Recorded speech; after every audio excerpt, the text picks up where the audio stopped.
and I would snatch up 8 or 9 flyers from the wall. That's fly. But then what I would do is come back and show them 2 flyers. Yeah. 1 flyer. Yeah. But I had the flyers in my backpack. In your backpack, so every day. I had something else. When I come Okay, back, now listen. Here's how they program now. What they do now is they only give you a 4-hour period to do that.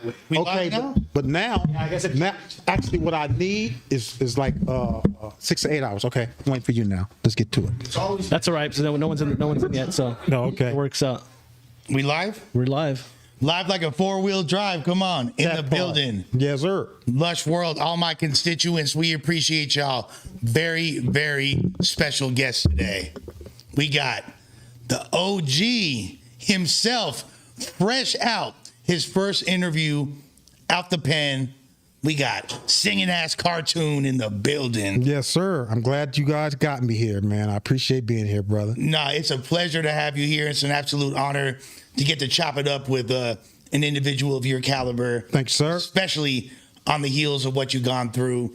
We appreciate that. Just so y'all know, Rollin 60s Neighborhood Crip OG cartoon touching down his first stop in what I'm assuming to be a very reputable media run that you're about to make. Outstanding. You are absolutely right. I'm overjoyed to be here, and I'm looking forward to getting back into the world, man, and reaffiliating with society. It has been I can't even begin to tell you, man, the freaking journey I've been on, bruh. Well, we're excited to unpack it for everybody just tuning in. Please like, share, subscribe, run it up. If you got a super chat donation, send it. We will address whatever you send. But it's free to hit that like button. So don't just like it, love it, embrace it. And because we got the Lokes in the building today, Crip walk all over that thing. That part. Get it in. Crip walk all over that like button for the good people. Yes, sir. So how can I help you today, my brother? What would you like to talk about, man? The show is yours, bro. Well, I would like to hear, I think the people deserve to hear, the people should be honored to hear your story, and you deserve a platform to get to really express yourself, because as reputed as you are in the streets, and as known, anybody that's from South Central LA, especially if you're involved in the gang world and all that, and if you've been involved in the industry as well, know who you are. But you kind of are somewhat of a mythological figure. You're like a dragon. You know what I mean? I don't know what you mean. What does that mean? We hear about you. We know about the legend. Mm-hmm. But to the people that aren't in that world, mm-hmm. many of us haven't seen you before. Oh, yeah. You know what I'm saying? That's true. So it's good to hear. It's good to actually, have this platform. I want to hear about your entire journey from the beginning, the early days of Crippin' and all that. So tell me about your childhood, where you grew up. Oh, man, I was born and raised on 8th Avenue and 62nd. I graduated from Hyde Park Elementary School, Crenshaw High School. And I grew up in a combat zone, bro. Mm-hmm. Where I'm from, the Rollin 60s, you had to grow up tough and you had to grow up fighting. And life ain't fair. Mm-mm. Then you die. Right. I've just been blessed to still be here and to be alive. Now, I've been in custody for 7 years based on some decisions that I made, messing around with dope and messing around with guns. And the system is unfair. The system is unjust. And so me going through the system, getting arrested by the local authorities, and the local authorities dropping the charges, then the federal government picks up the charges and gives you astronomical football numbers for crimes that in the state you would get county time for. Right. It's just totally unfair. And there are a lot of them. There are a lot of men that's walking in them prisons that's basically walking dead. And it's a horrible situation, because if you're not educated, if you don't have support, then you're doomed. Right. And that's just the nature of it, bruh. It seems like you got a really good head on your shoulders despite these circumstances. I'm a work in progress. Okay. I'm a work in progress. This has been a situation that's been very hard for me. I am, to a degree, embittered by the system, embittered by the disloyalty that plagues our communities now, and the unethical men that walk them tracks and that walk out here on the sidewalks. So it's different, bro. It's different. So what's the origins of cartoon? Like, I know where you went to elementary and all that. What were the 60s already in full swing by that point? Oh yeah. My neighborhood is an old neighborhood, and I grew up under the tutelage of some very good, honorable men. Okay. Now, like I explained to you before, man, it was a combat zone, bruh. And where I come up, this has always been shooting and killing and murders. But I think that what has changed now in the gang culture period is the degree of loyalty. And the degree of honor. I think that that's gone now. It's diminished. Like when I was coming up, let's just say, like in the 90s during the high school and all that kind of stuff, we weren't allowed to use no drugs. Right. We weren't allowed to smoke freaking cocaine and meth and all that kind of stuff. Man, my homies catch you smoking some dope, that wrap you up in a blanket and throw you in the backyard with the pit bulls. Right. But nowadays, it's condoned. Right. It's even paraded. Papa Zan and go do a drill. Come on, man. And so it's all fake now, and it's all, it's watered down. And I think that that is a travesty for those men who sacrificed their lives and still walking around on them yards. Now, there's definitely exceptions to the rule, but I would say your generation of gangbanging, dudes were a lot more physically intimidating and daunting. Y'all were a lot bigger. Y'all worked out more. It seemed like nowadays people are quicker. I mean, it doesn't seem like people are way quicker to go to the strap and are not trying to catch no fades. Well, you got to understand, when we came up, you had the squabble in my neighborhood. See, we thundered on 10th Avenue. We thundered on BG. We thundered on Arlington, and we thundered on Madden. So these are, and thundering is called head-up squabbles. And in my neighborhood, how we used to put people on the hood, you had to fight 3 dudes for 6 minutes apiece. And then they all jumped on you for 6 minutes. That enabled you to be tough because in my neighborhood, man, we didn't really get along with nobody. So eventually, if you gang banging, you're going to end up in the county jail. And in the county jail, we don't get along with nobody. So you got the thunder, you got the fight, and it's going to be situations where you coming up against your enemies. They might put you in the wrong module, or you might in the court line, you might run up into some of your enemigos. You're going to have to get down, and you're going to have to tough it out. And so we were trained and taught by battling with each other to endure that when we got caught up in a situation where we became arrested. And now it's not like that, homie. Now it's not like that. Now everybody's quick to pick up the gun, but the same dude picking up the gun, when he get caught with the gun, he going in there to tell. So it's changed a lot, man. It's changed a lot out here. And I what I'm also noticing is the disloyalty with respect to how women are treating the homies. Really? Expand on that, please. Women don't really respect the homies in the hood like they used to. It used to be like, oh, when, whoop-de-whoop come around, he gets carte blanche treatment, or whatever you want to say, carte blanche treatment. But now it's like, oh, so what? He just another nigga that's walking around here that's smoking dope, that's getting high, and yeah, he'll bust his guns, but that's the same dude that told on whoop-de-whoop. The same dude that told on whoop-de-whoop. When the enemigos came and they start dumping, he went to court and testified on them. We don't testify on our enemies. We don't testify on our friends. We don't testify on nobody. But now it's changed, and that's the way it is. The same dude who walking around here like he tough and talking that he's tough, the girl done told that when they having sex, she stick her finger in his butt. Oh, hell no. And so that's what's going on now, and this guy is walking around here like he's tough. Oh, man. This guy is walking around here, he's sneaking behind the fence, talking to the authorities when they pull up, when he get arrested for some drugs. That's why he keep getting out. So the game culture didn't change, bro. It's saddening. And for those of us who sacrificed our life for it, we are saddened. Now, would you believe, to me, I'm hearing a chicken and an egg effect. What came first? Did the women start to respect the gangsters less due to their actions, or what came first in that scenario? Well, it is that. It's that females. See, a lot of females don't come to jail. A lot of females, they're out there, so they see the trends and the changes, and they see guys go to jail, come out of jail, the guys that are slanging, the guys that are doing all the stuff that they doing. Females are out there, so they watching. They got more intel and more information than the dudes out there, because dudes are steady going back and forth to jail. The women is out there, so they know that dude you told 20 years ago. These other dudes who just getting put on the set are coming from other neighborhoods and getting put on. They don't know who you are, but we know who you are. So how can I respect that?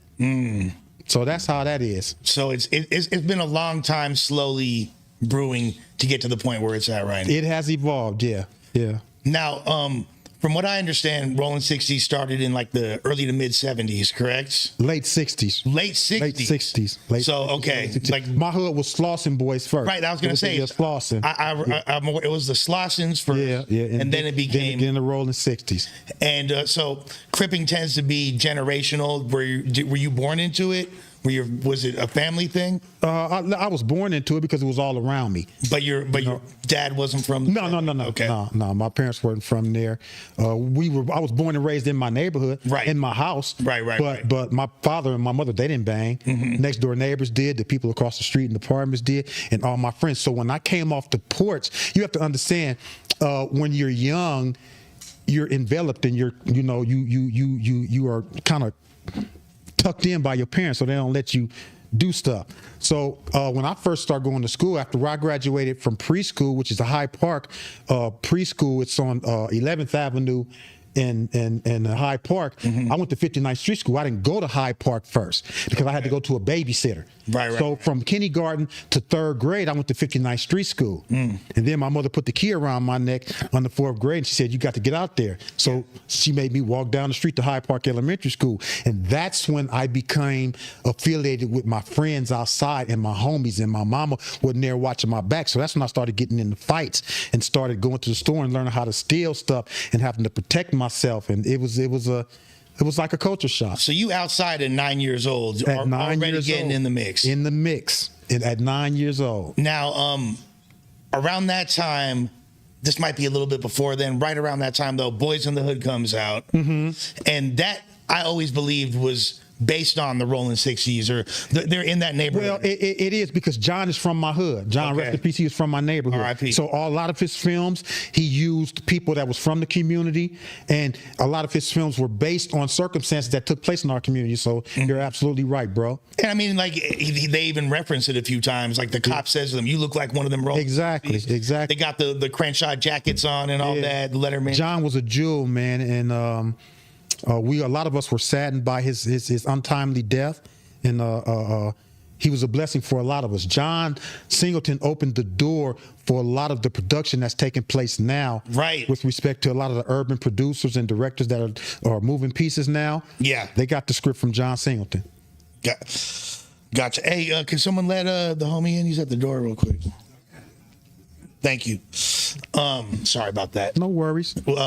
Yeah, John Singleton, definitely a legend. When that movie came out, you were around that same age the characters are and all that. Yeah. Was that like a badge of honor, or how did it feel? For those of us, and to be perfectly honest, from those of us at that time, to see images of street life and gang life on TV, those of us who were actually in it were not pleased. We looked at that as, man, y'all stealing our culture. Y'all faking. Y'all ain't out here busting your guns. Right. Y'all not out here really slanging dope and all this kind of stuff. But since it was John who came from our neighborhood and a lot of us knew him, it was like, okay, because traditionally we didn't allow people to even talk about Rollin 60 stuff or affiliate our neighborhood in films. We didn't do that. We didn't do And it was vaguely referenced. It wasn't like this is a story about the 60s. I mean, you can see Crenshaw Mafia and BTS are kind of in there too a little bit. John got that pass because John was who he was. Right. And he always looked at, I'm talking about on his movie sets, he would buy food and provide drinks and all that kind of stuff for the people in the community that he filmed in, people who weren't even affiliated with his films. So John being from the hood, he was dope, man. He was dope. And I mean, then I'm pretty sure you might have heard the story about the film American Me, which took place in East LA. Yeah. And they were actually referencing gangs and the mafia and all that. And you see how that turned out. That many bodies were dropped as a result of that. And I feel like that could have happened with Boys in the Hood as well. And if you notice, when they made Menace to Society, like we know that that's the Jordan Downs. That's obviously about Grape Street, but they never say Grape Street once the whole film. They made a conscious effort to kind of... And a lot of that was filmed on Crenshaw, too. Right. A lot of it was filmed at Chrisburg. A lot of it was filmed up and down Crenshaw. But the thing that I like about how the Hughes brothers did that film, they didn't reference any specific gang. Right. And so that was dope. And a lot of us, and that was during the time period when LA was really like that. It was really like that. It was cracking like that. Right. And so I think they did very, very good in that film. They referenced a lot of stuff that was actually happening during that time. And so that was dope, bro. Yeah, absolutely. But there's a difference between film and real life. Absolutely. And film could only portray a certain element. Yeah. A certain element. That part. Without getting too specific. Yep. Now, when you grew up and you like the 60s were really, I mean, it's one of the biggest gangs in LA, one of the most reputed, respected at the time, you know, like you're in the height of the war with the 8 trays. Yep.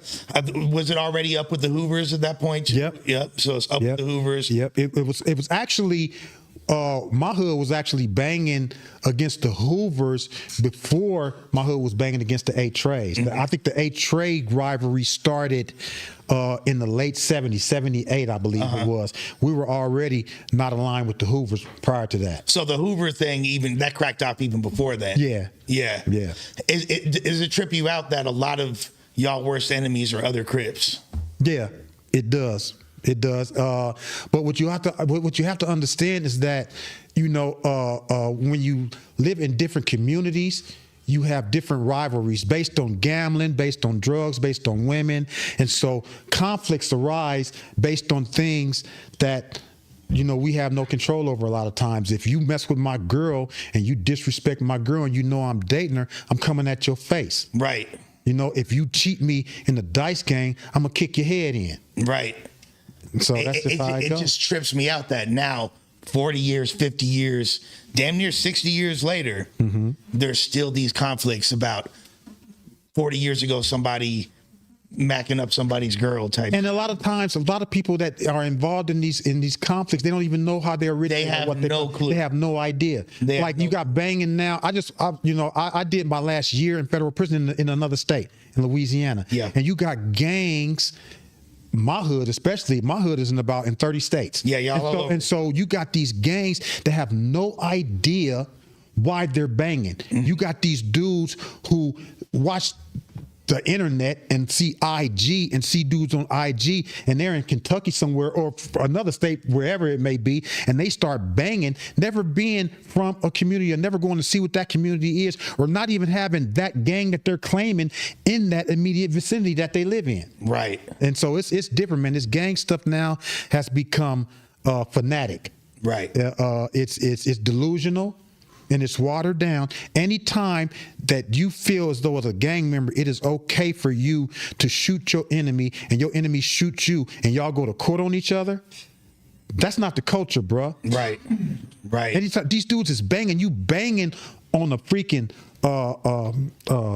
talk show or on a platform like this, you gang banging and you threatening your man, that means you ain't trying to go get your man.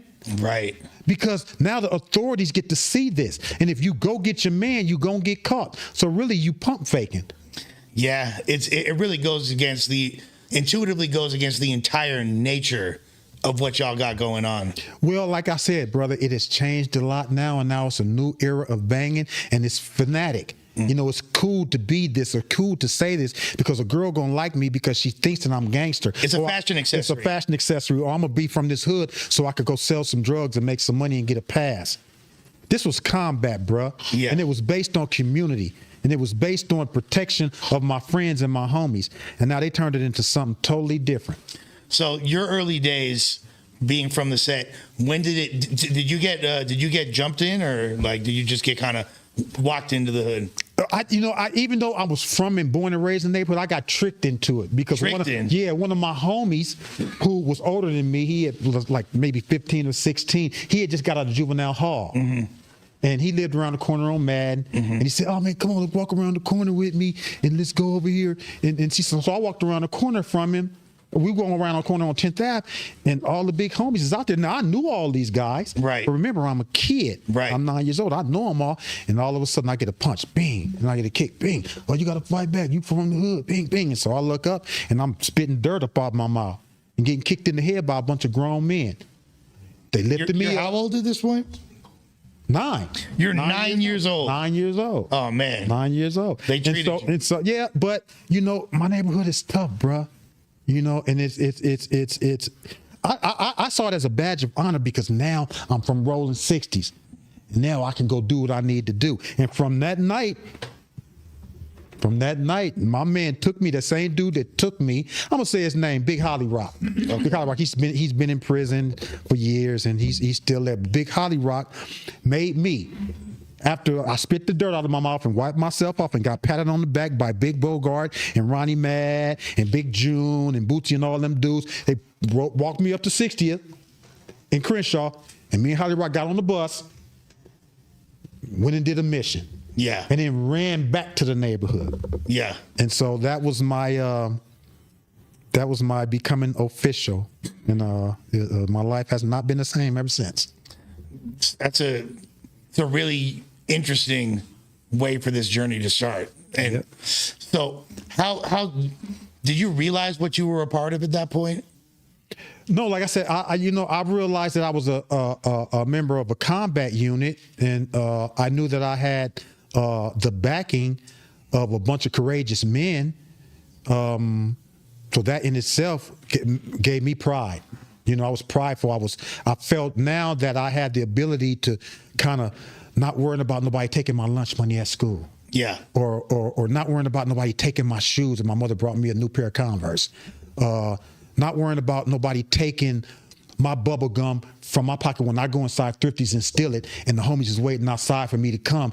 They taking the stuff that I just stole. I didn't have to worry about that no more because I realized that all I had to do was fight. And a busted nose stops bleeding. You know, the scars heal. And that in itself gave me the courage to always ball my knuckles up and use my hands and my feet. So in that regard, I became somewhat notable, let's just say. Right. So you known for the hands. Yes, sir. And again, it's an honor that you reached out to us to do this interview, and this sit down means a lot to a lot of people. Now, how soon after you said like a busted nose, the bleeding stops and all that, was the gun violence already a factor? I mean, obviously. Yeah, that's just a part of combat, bro. And that's a part of where we come from. It's something that's unavoidable. You know, when you are a combat veteran and you live in a combat zone, that's what comes with it. You know, the knife and the gun, the hands and the feet, the sticks and the bats. And that's just the nature of things. Were you already cognizant by the time you got put on that I don't get along with this neighborhood, I don't get along with this neighborhood? Yeah. So you already knew what it was. Well, because the homies tell you that. Right. They tell you, we don't get along with these people, we don't get along with those people, and we don't get along with those people. And to prove that you're down with us and you don't get along with them too, let's go over there and fight them. Let's go over there and dump on them. Yeah. Or let's slide on them.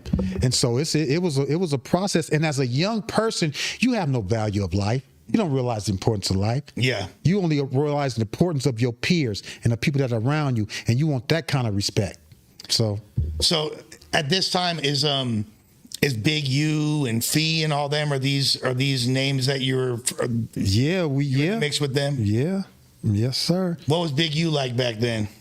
Always an athlete, an honorable man, very courageous. And it's a trip because I have a lot of fights in my life, and the majority of people that I've had fight with who are bigger than me, they can't fight. Dante Big U can fight as a big man. He always have been. He's never smoked, never done any drugs, anything like that. Right. So he's always been in shape, and he's always knew how to use his hands and feet. And he's good at that. Good at that. Now, you said that obviously drugs were frowned upon. If y'all saw someone from the hood doing some blow, whatever, they're gonna get packed out. It's all bad. Now, a lot of gang members were smoking Sherm though at that time. What was your thoughts on that? Did you smoke Sherm? No. Were you around it? Yeah. Those were the older homies, the big homies that did that, and it was just something that they did. I have to admit that was a part of our culture. There wasn't a lot of homies, but there were some who engaged in that. And that's like an older generation. Yeah. Yeah. Okay. Yeah. Okay. But so you were around Big U, like he's older than you. Yeah. So was he kind of like, he had a lot of clout in the hood already No at doubt. that point? And Yeah. Because he's always been courageous and he's always been a person who could fight. And if you can fight coming up in the community, then you're going to have that degree of respect, bro. And he's always been able to squabble. So, you know, as a matter of fact, he's inspired and motivated a lot of us to learn how to use our hands and feet. So you being, Big U being like a reputed squabber, that kind of Enhanced his respectability? Yeah. No doubt. Yeah. No doubt. No doubt. Still to this day, he's well respected and he can still fight. What about Fee? He's been in jail for maybe 40 years. And So he got locked up before you were really off the porch like that? well, no, because I was coming off the porch and I knew him and he had an influence on a lot of homies too. For him, he had a degree of influence because he had already been to YA, you know, before he ended up getting out of YA and catching the other case that landed him on death row. But another very courageous, a smart, charismatic individual, man, who had a lot of influence on the neighborhood. See, you got to understand, back then it was different. The men who were involved in that, we had principles and we had morals, and there was a there was a order of importance. When one homie got packed out, or when the enemigos came and they came dumping our hood, everybody went. Everybody wanted to go, and that's why the reputation that we had as Rollin 60s back in the 90s. And even before it, back in the 80s and the early 2000s, there wasn't nowhere we wasn't going. That's why we shut down Crenshaw, because if you mess with one of us, you got to deal with 200 of us. And we all coming and we smashing. Y'all deep as hell. That part. And even if we wasn't deep, the 10 men going to be like 25 men. Right. What do you know about a neighborhood, any neighborhood, and you go through the history of cripping and blooding or any gang, you ain't going to know of no neighborhood that went to another enemy's neighborhood and took that neighborhood over for years, except for the Rollin 60s. And my homies did that back in the 80s with World on Wheel skating ring. Right. Which is all the way in Mid-City. It's in Schoolyard Hood. Yeah. Which we don't really beef with them no more. But back in those days, the homies was beefing with them. How you gonna go to a neighborhood that's somewhat of a notorious neighborhood, take over that neighborhood and run that skating ring for years? That's how we were. Anytime there was a concert or an event, the Rollin 60s was on stage showing out. And it's interesting where y'all neighborhood is located. You're in South Central, but you're close to the West Side. Yeah. You're close to West LA. You're not far from LAX. You're one of the closer neighborhoods to Hollywood and Beverly Hills and all that. So you're able to kind of Even though over. Yeah, but we went to go to events in Long Beach. Okay. Events in Compton. So you're going events all the way to the We east. would go everywhere there was an event, and we would show up and show out. And anybody who can tell you that goes back into them days, they'll let you know. Man, them Rollin 60s, got to watch out for them because they going to be on deck, and they coming and they pressing.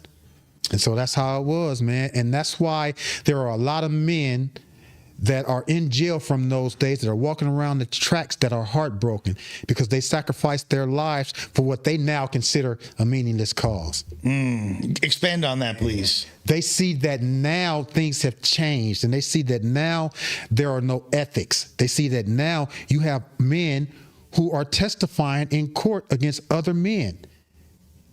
We don't do that. Right. And that's why, you know, it is a sad situation, and that's why gangbanging now ain't the same. That don't change. And if you out there gangbanging, you know, you putting yourself in a very distasteful position, because that man that's walking on the side of you, that's going dumping with you, might testify on you. And as gangbangers, a lot of us, we live in fear for the things that we have done in the past, because that man who was honorable in the past may not be honorable now. And there are, to keep it 100, you know, there ain't no statutes of limitation on certain crimes. Right. So you're saying motherfuckers can go and snitch on their enemies for shit that happened 20 years ago. Absolutely right. Or their friends. Or their friends. When they got caught up in a situation or put in a pickle, you know, and that's the way out. And the thing that's funny about that, is that, say for instance, you get caught doing the crime. You go and tell. You testify because your excuse is, oh, I got to get back to my wife. Oh, I got my kids out here, man. I got to live my life and all that kind of stuff. Okay, you do that. And then you get out. The first time you make your wife mad, what's she going to call you? You freaking snitch. Yeah. As soon as your kids grow up and they find out what you did and you make one of them mad, you kick them out the house for whatever reason. Oh, my daddy ain't nothing but a snitch, no way. So that never leaves you. I mean, it's the truth. Y'all laughing, but this is what it is. No, it just sounds funny the way you Man, it's the truth. And so, you know, it's a horrible situation, bro, that I'm not condoning what we did or what we've done because, you know, it's combat. But know? you signed a contract with the streets and you didn't deviate from that. No doubt. And so there is a level of honor and integrity in that, which is lacking nowadays. Especially nowadays, if you've been someone who's been through the trenches like me, and you can still stand with your head high, and you can still say, I'm uncut with no smut. Right. You know, that right there is a rarity, bruh. So I'm prideful in that regard because not many people could stand up to what I stand. I mean, I walk through the valley of the dead. And in jail, you have to do certain things when you have a reputation like me. You're expected and depended upon to stand up. I was in college for 5 years in school, but I still had to do what I had to do to protect myself because somebody going to try you. Oh, that's cartoon? Yeah. That can't be him. Look at that dude with the funny haircut. Look the way he talked. That ain't him. Yeah. Until I do what I do. And then be like, oh, yeah, that was him. I told you not to mess with that dude. So now you got now, so with that being said, all the little youngsters growing up in the 60s hood, right? All the kids looking up to somebody like you because they know the weight that your name holds. They see you got the gold, you know what I mean? Like allegedly might have the ladies on deck as well, right? And they want to emulate that. They want to be like that. They want to follow in your footsteps.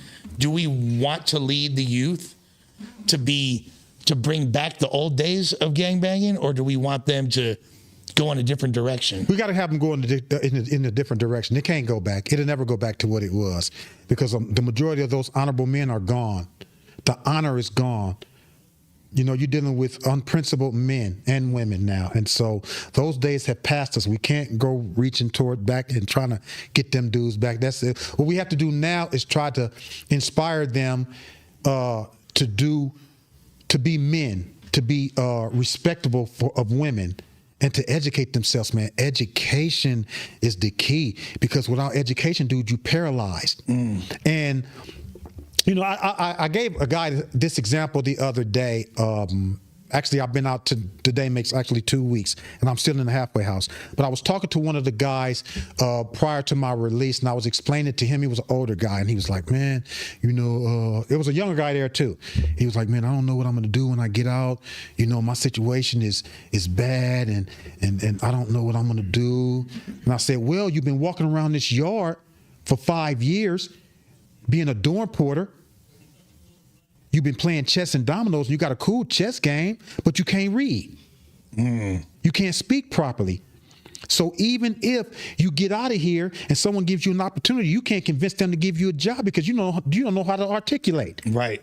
And so that's very important. Learn how to think properly and learn how to speak properly. And if you're not educated, you can't do that. That young dude that's 20 years old, he came to jail when he was 20, he's 25. See, he can get out of jail because he's young. He's been lifting weights. And so he may be the dumbest dude in the world, but he can get out and he can go on 10th Ave and stand in front of the building. And one of the girls that live inside the building who's on Section 8 that got 2 kids might like him because he's cute. He got him a little dope sack. So she might take him and help him and let him move in, you know, suck on his dick a little bit. And then he got a place to stay. Just a little bit. Just a little bit. Yeah. But at 40 years old, you can't get that no more because you're old and withered. And a 40-year-old woman don't want you because you've been paralyzed and you in jail and you ain't got no hustle. You can't stand out there in front of the building like the 20-year-old because now you look like a fool standing with the 20-year-olds. So you ain't got that kind of opportunity. Right. And so now, things have changed out there, and I would try to inspire so many people, bro, to go to school like me. I was blessed to get sent to a prison because when I got sentenced, and the judge said 130 months, I was like, what is that? That's 10 years, 10 months. Yeah, I was gonna say 11 years. And so when the judge said that, I was like, whoa, that's 10 years. I never thought I was going to do all that time because I thought I was going to win my appeal. Substantial Bulls, thank you for the $100 dono. We appreciate that. Much love. That part, man. Thank you for that bread, my man. Ain't no nation like donation. That part. I like it. Okay, though. So, did you wind up going to juvie? No. Never went to juvenile hall. Never went to YA. I went to juvenile hall for 8 days. Okay. I stayed in there for 8 days. Got caught with a freaking gun. They let me out. My dad came and said something to the people. He'd take care of me, and I got out and never went back to juvenile hall. Now, one of y'all most notorious enemies from the 8 trays is Monster Cody. Did y'all have any encounters back in those days? No, I was younger, and I remember one time that Monster Cody rolled up on us. He rode on 10th Avenue. And I didn't know who he was, but my homie, rest in peace, Lil Waco, was out there. It was me and him, and we were out there, and the dude rolled past us, and he opened the door, and he popped out with the gun, but he said, oh, y'all little kids, I don't want y'all. And he rolled off. And when he rolled off, that's when my homie Lil Waco, rest in peace, said, hey, man, that was Monster Cody. And I was like, oh, okay. Damn, you almost, Monster Cody almost did a drive-by on you when you, how old? Oh, man, that was about 12, 13. We were young. See, and that right there is a strong testament to everything that you've been saying. Because this is a dude, we know of Monster Cody as this ruthless guy. And even him at that moment chose, because I don't think that would have happened right now. I don't know. If one of the dudes out there caught some youngsters lacking, it might be all bad. Well, I don't know. When you form relationships with people, like in prison, sometimes, you and your enemies become close because of the situation, because of the racial component. Mm-hmm. And in the county jail, at this time, let's go back into the late 90s to early 2000s, we were engaged in a lot of race riots. Yeah. And so in those riots, you become aligned with a lot of your enemies, Hoovers, Trays, Bloods, whatever, because of the racial component. Because you're outnumbered by other races. Exactly. And I remember it was a guy, he was an enemigo, but he turned out to be a good dude. Mm-hmm. And we used to fight together a lot, and we would fight off, and he knew how to squabble too, so we became friends. I see this dude one day, me and my homies. We're going to this restaurant in my hood on 5th Ave called Towels. Mm-hmm. And we walking in there, and this dude is known. He's notorious. I ain't gonna say his name, but he's kind of known. From the other side. Yeah. And my homies recognized him too. But he in there with his girl and he's eating. And so he see me and I see him, and the homie's like, oh, that's whoop de whoop. We got him. I was like, man, get a man a pass. Me and Cuz was in the county. Cuz is solid. He was stomped down. He was cool. They was like, oh, whatever. Gave him a pass. Cuz got up. He finished eating his food. He got up. He was like, good looking to him because he knew what he was. Yeah. Left. Go down 4 months later, it's the 4th of July. I go to the swap meet, try to grab a T-shirt right quick. The 4th of July is a hood day for my enemigos. Yep. And so he's from there. Hoovers. Yeah, he's from there. And he in there, and they in the swap meet, homie, with their orange rags on, pistols hanging out their pockets, smoking blunts. Ain't no security nowhere. They had the slots and swap. Yeah. They in your hood. Man, they on the hunt though. It's their hood day. You know what they on. They should be partying and chilling. Dude, yeah. They was trying to party.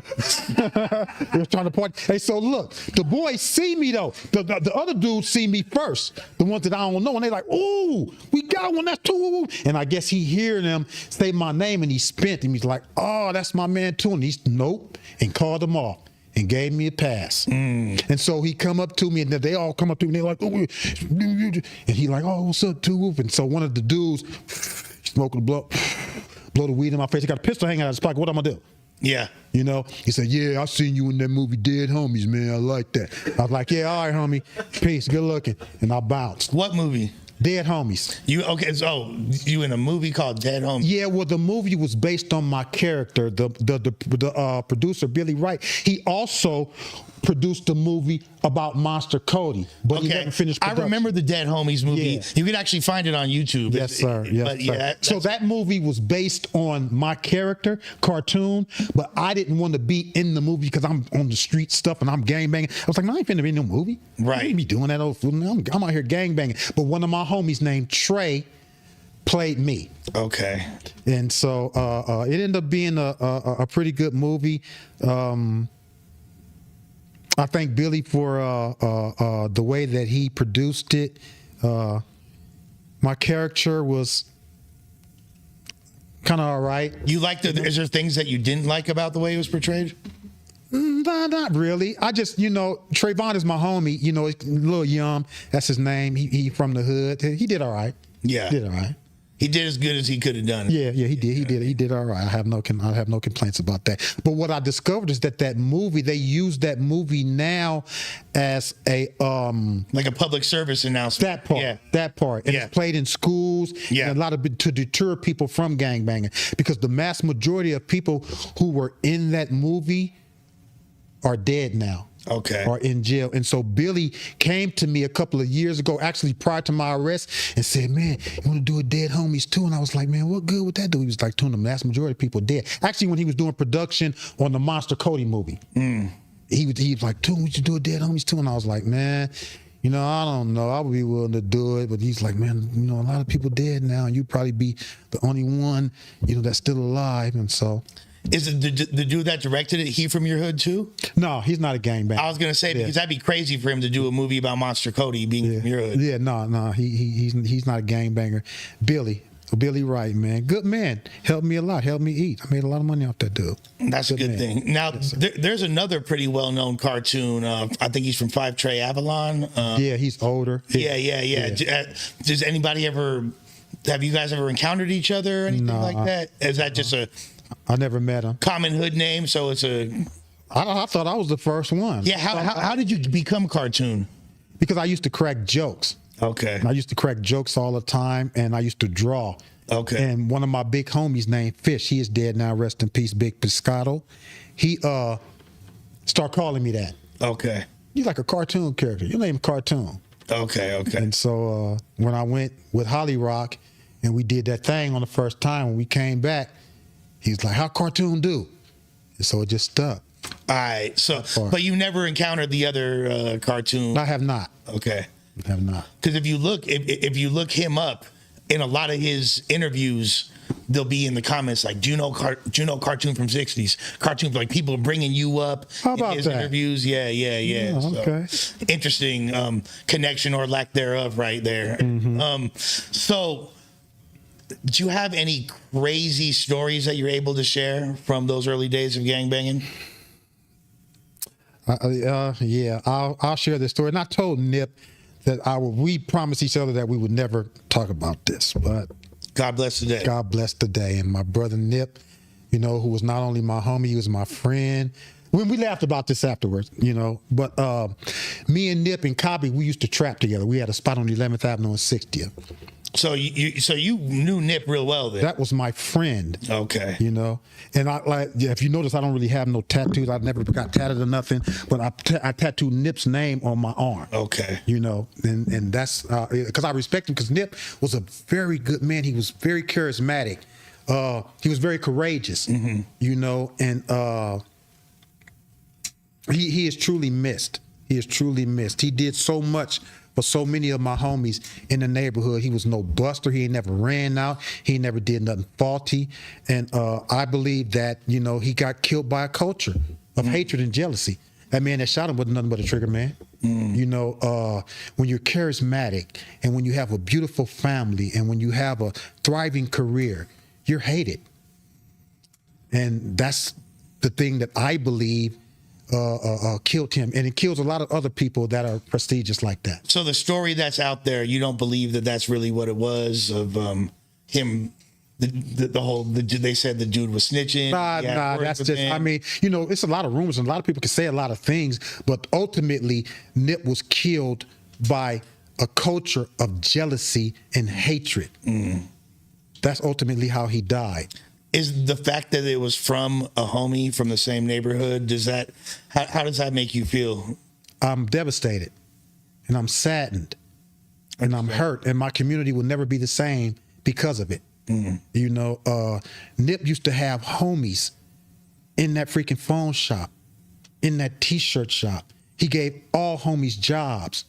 Nip wouldn't even sell dope no more. He would go buy drugs to give to other homies to sell so they could make money. You know, and he was always positive, very courageous. Ain't never ducked no fades. You know, he ain't never ran out. But he was talented, and he was Very charismatic, and he was spirited. And for that just to be snuffed out, you know, it chokes me up. It really does, because he didn't deserve that. Absolutely not. Absolutely Now, not. back to the story. I was going to say. We used to trap on 11th Avenue. And sometimes, you know, it was this girl that lived on 60th, and I don't know who she was, but Cobby used to kind of bone out sometimes and walk down to 60th and mess with the little broad. So on one day he did that, and me and Nip was out there by ourselves. So this dude comes up, man, and he had his military gear on. Y'all selling dope over there? Yeah. And he had his military gear on, and he had his combat boots on, and so he came and he made a purchase. And in the building where we worked, we had a lot of different apartments. Some of them were vacant. A lot of smokers' girls lived in there and all that stuff. So he went in there with one of the smoker girls or whatever, and did what he did. He smoked or whatever. So one of the girls come out and said, "Oh God, y'all, he tripping, and I want him to get out. And so now he making the block hot. yeah, and so we told him, man, you got, you know, come on out, you know, and you got to leave. Oh man, when she smoked up all my dope and with this, that, and the other, I was like, well, man, you know, good luck with that. He's like, no, I ain't going nowhere. So we took off on this dude. Now, if you ever seen this movie, it's one of the Fast and Furious movies where Tyrese and the Asian guy, they get into it with this guy. This is what that guy did to me and Nip. Dude, this dude's a smoker, homie. A smoker. And he did this to me and Nip, and he bouncing us off of everything. And I mean, and it's not a big guy. So he got crackhead strength. Man, I don't know what kind of strength he had, but he mixed us. And then we allowed him to go, and me and Nip promised. They say, man, we ain't gonna tell Cobby, we ain't gonna tell nobody about this. So y'all are the first to hear this ever. I ain't never told nobody this story. And so it was the first time, but that's just one of the memories that I have of Nip. The combat boots should have been a clue right there, man. But you know, we were arrogant, man. We was drinking Hennessy, and we thought we had squabbles, and because we do. We know how to fight. We fight all the time. But this dude was something special. Yeah. You know, he was different. And we never told Cobby. So if Cobby hears this, he gonna be like, oh, he gonna clown me. That is hilarious. Yeah. Hilarious. You know the way the internet do, so now that story is Oh my God. that's out there for the people. We had a $5 super chat from Real Chances Studio Network. He said, question for the OG. Isn't it wild that every other war ends, but the war between the blacks and gangs has never taken a break? What are your thoughts on that question? That's a good question. And it's very powerful, and it's sad, but true. And I believe it's because we as a people have been coerced and have been alienated and have been marginalized. And, you know, it goes back to education. If you are uneducated and you don't know yourself, then you don't care about yourself. And if you don't care about yourself, you don't care about anybody else around you. If you don't care about nobody around you, what do you care about? So that's why we are in this shameful state. You know, it goes all the way back to education. And I was blessed to have good parents. You know, that stuff and all the stuff that happened to me outside of 6206. It happened when I walked outside and went down the street, or went across the street to the apartments, or went around the corner on Madden, or went around the corner on 10th Ave. That's when I started engaging with people, with homies whose electricity was out. I'm really glad to hear you say that, because a lot of people, when I explain my story, and they're like, you grew up in a nice home, you grew up with money, how did you wind up going down the path you did? And I always say, I was outside. I was raised by the city. I was a product of my environment and what's going on. And I think a lot of that exists on not a micro, but a macrocosmic level everywhere. Yeah. Everywhere you go, people are influenced by their environment and what they see outside. Dude, my parents tried to save me because they saw what it was. And so my family went and bought, I went on summer vacations. I had family up north, and we went up north on family vacation. My father went and bought a house on 42nd in Arlington. He went and bought another house in Carson. And so after I got kicked out of Horse Man for first day of school, I went to Emerson. I went to Paul Revere. Okay. I went to Curtis. So I went to Carnegie. the far west yeah, side and got then. kicked out of all. I've been kicked out of about 7 to 8 junior high school. I went to Webster, so I was right down. Man, I went to Carnegie, Stephen White, Curtis, Emerson, Paul Revere. I got kicked out of all those schools. Yeah. And because when you're young, you don't realize the importance of education. Right, of course And my not. father and my mother, they didn't do anything. They were just trying to save their baby. Yeah. And as a young kid, I remember as a very young kid getting my house shot up and not realizing the seriousness of that. I just thought it was a part of the culture. But you shot my mom. My mama could have been shot. You know, my little brother could have been shot. My big brother could have been shot. And so, you know, when you out there and you trapping and you really busting your guns, and you living with your parents as a young child, you don't realize the value of human life until it's been threatened. And I remember the first time I got my head kicked in as a very young kid. I didn't even take that seriously. And This is after the put on. yeah. This is by an enemy. Oh man, dude, we went dumping, me and my homeboy Baby Bone, rest in peace, and another homie who's not resting right now, so I won't mention his name, but we go to the enemies. We go do our thing, but they got spotters, and so they follow us. So they follow us, and so I don't know, man. I'm in the back of the pickup truck, and you know, you feel something. I don't know if I felt it or something, but I said, man, Spider something ain't sense. right, yeah. And so I said, hey, y'all, let me out right here. Let me out right here on 59th. And so I got out, and they drove on off, and I'm walking. So I'm saying, man, I'm feeling somebody following me. But I had on some Stacey Adams. We used to wear Okay. Stacey Adams back So in the you day. you And would the fly then. Pendletons. Yeah. You would fly. No, well, we used to dress like that, khakis and Stacey's and Pendletons and all that kind of Yeah. stuff. And so That's I not remember, good. That's not good shoes for combat. it is not. But we didn't get out. We wasn't getting out the car. Yeah. You know. Yeah.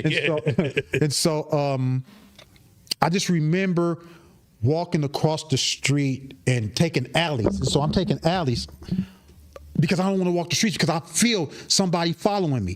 Man, I come out this freaking alley, bro, and a car pulls up as I'm walking up the alley, and the car pulls into the alley, and 2 guys jump out.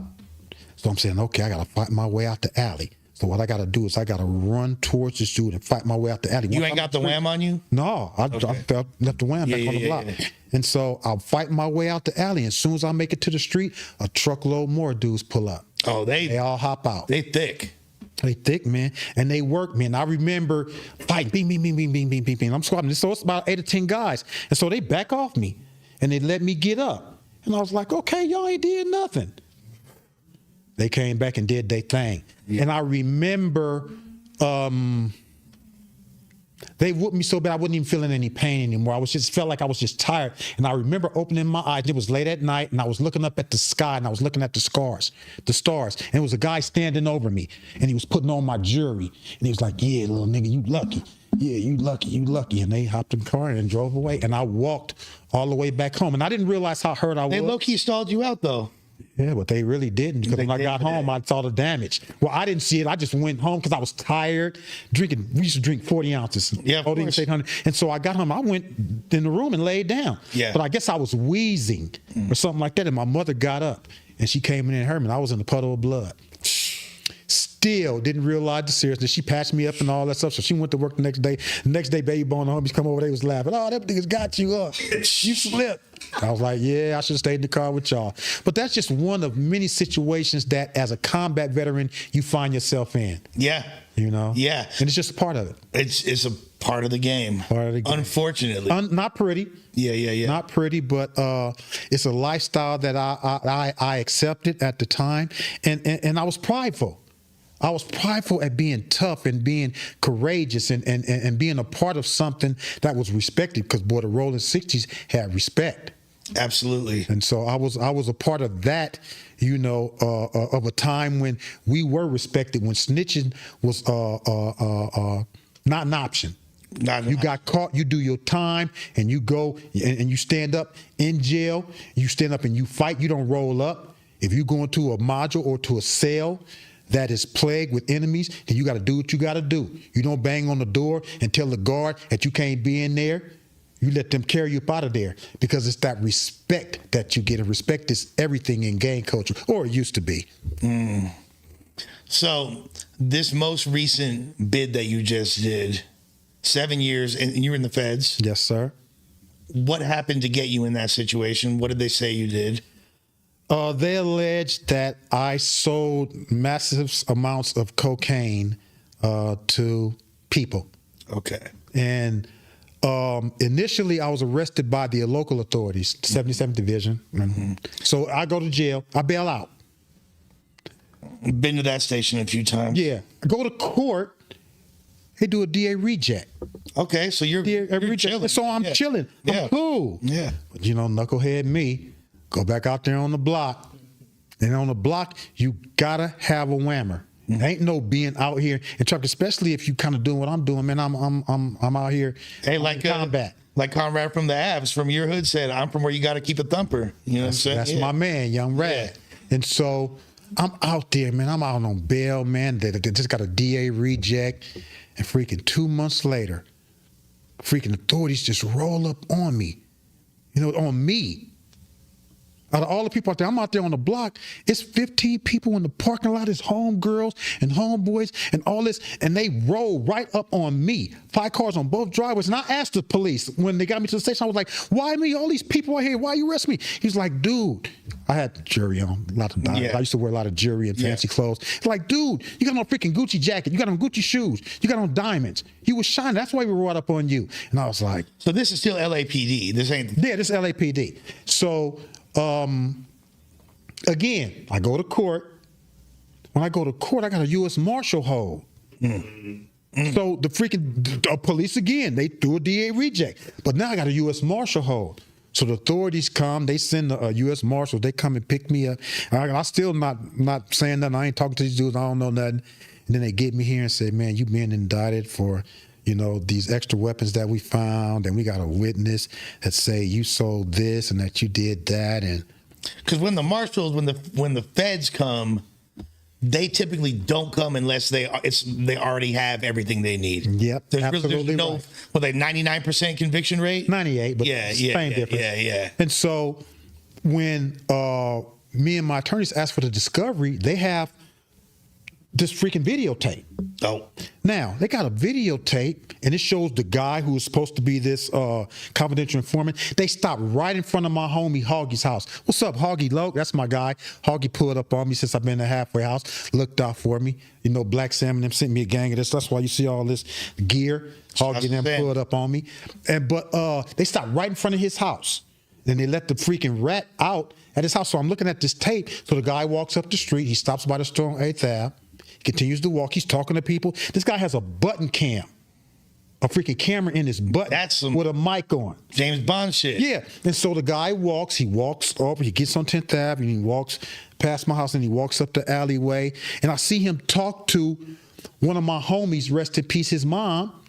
And so then he allegedly supposed to come to where I was selling drugs at. And then he knocks on the door or the window or whatever. And you never see me.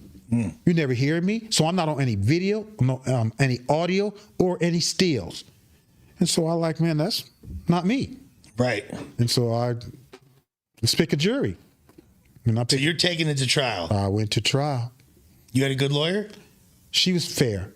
Yeah. She did what she worked with what she could work with, and which wasn't much. I'm not on any. I'm not on anything. I'm not on any of the video footage and all this. But you have this guy who is a confidential informant who's saying that I'm him. But he's only doing that to get a reduced sentence. No, he's not even in jail. He's on a payroll. Oh. Yeah, that's what they do now. They have people on payroll, on salary. He still has a vested interest in your incarceration. Without a doubt. Yeah. Because they give you an advance and additional residuals if you can get on the stand and get this guy convicted. Professional snitch. This is what they do when the government. He had the Chuck E. Cheese rap Hey, with the my suit and tie lawyer on. did research on this guy, and this guy's been working and made in excess of $60,000. He's been doing. Wow. And so this That's a guy, lot of telling. That's a lot of telling. And so he got on the stand and he professed that I was the guy that sold him drugs and yada yada this and yada yada that.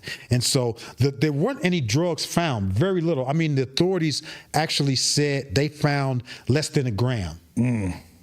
So when the DEA, That's a lot of time for less than a gram. that's what the DEA officer saying. When he got on the stand, he was like, "We don't even come to court for cases like this. It's less than a gram of drugs." They say they found behind a microwave oven or something like that. That could have just been spilled. I ain't no telling where they come from, but this is what they say they found. And the DEA agent said, "Man, we don't even.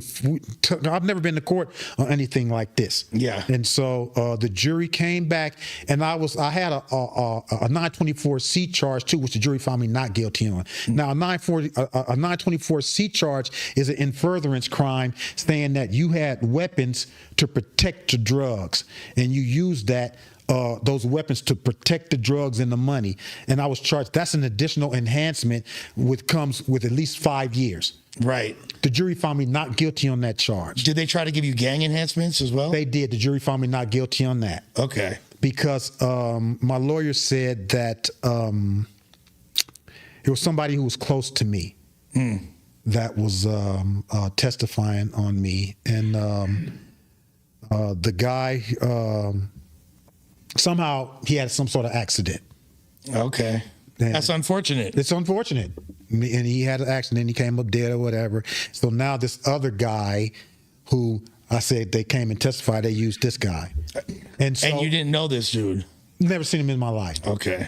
And so what they did with Sounds very convenient for them. this is why the government Very works. convenient. When they want you, they want you. Yeah. And so the gang stuff came into play when the local authorities, the 77 police department, came as witnesses for the prosecution. And they came with this big story about how I am the leader of the Tiny Lokes and the Rollin 60s, and I'm notorious, and I'm this, and I'm that, and it made me look really bad. Now, I'll have to admit that all of the phone calls that you make in prison, in MDC, they're recorded. Of course. I'm angry at the time, and so I'm on the phone and I'm talking to this girl that I'm dating at the time. And when my lawyer came and said there's somebody very close to you that is telling, I expressed to her that tell my friends that I need to find out who this is. Right. I need to find out who this is. Who's lying about you? Yeah, who's lying about me? And I need to see their obituary. Yeah. And so that right there, that statement, They said that was a threat. yeah, it was a threat because when the obituary came to me, they were like, oh, this guy is really who they say he Yeah. is. And so the judge was highly upset with me, and he came and they had in my trial. Man, look bad. They got all these freaking U.S. Marshals around the court. They really mad because they want to LWOP you, and they can't. And they want to make me look like this bad, notorious gang member because, I'm on the phone and I'm telling, my homie's going to come to court and all this stuff. But I had another phone. I was like, nobody come to court. So no gang members came to court. So it kind of made them look like, even the judge said, well, maybe this guy ain't all that because ain't no gang members in court because he emphasized that I don't want no gang members coming to my court and this dude just notorious Rollin 60 and I don't want these people coming to my court and this then the other. And so that didn't happen. The jury found me guilty on 3 charges: the distribution, the weapons charges, but not the enhancement, not the 924C. And so the judge was and you mad. But they probably mad too because they wanted to really. They mad because they want to wash me up, and so but the judge still the crime and the crime that I was convicted of really carries a sentence of about 78 months, and so that's what my lawyer was asking for, but the judge says nah. I believe that this guy is everything they say they are because they found some stuff. They found some more stuff in my building in a vacant apartment. And it was a lot of stuff. And it wasn't mine because it's a vacant apartment. I don't have control over a vacant apartment. There's a lot of what do you call those people who take over apartments? Squatters. Squatters. A lot of squatters. I live in a combat zone, a gang-infested area, and they take control over buildings. I don't have any control over that. Right. I don't know whose stuff that was. And so the judge said he didn't believe it. He thought it was mine too. And so he gave me the... It's a lot of circumstantial evidence. a lot of circumstantial, but that's what the feds do. Everything is circumstantial. And it's based on your criminal history. But that's a lot of circumstantial, more than usual. And then he was angry. He was angry because they offered me 5 years. But it was a 5 years based on the 924C. You take this. And I was like, nah, I'm not taking the deal because it's not me. And you guys know this is not me. And that angered them. So when you don't take the deal, they always double it. Now, you wound up doing 7 years. Yeah. Are you kind of like, fuck, I should have just taken the 5? No. You standing on your... I mean, I thought about that. Had I taken the 5, I would have been out of jail earlier, but my mindset wouldn't be the way that it is now. Okay. Expand on that, please. Let's talk about how you did your time. I was blessed. Now, look, I'm going to keep it 100.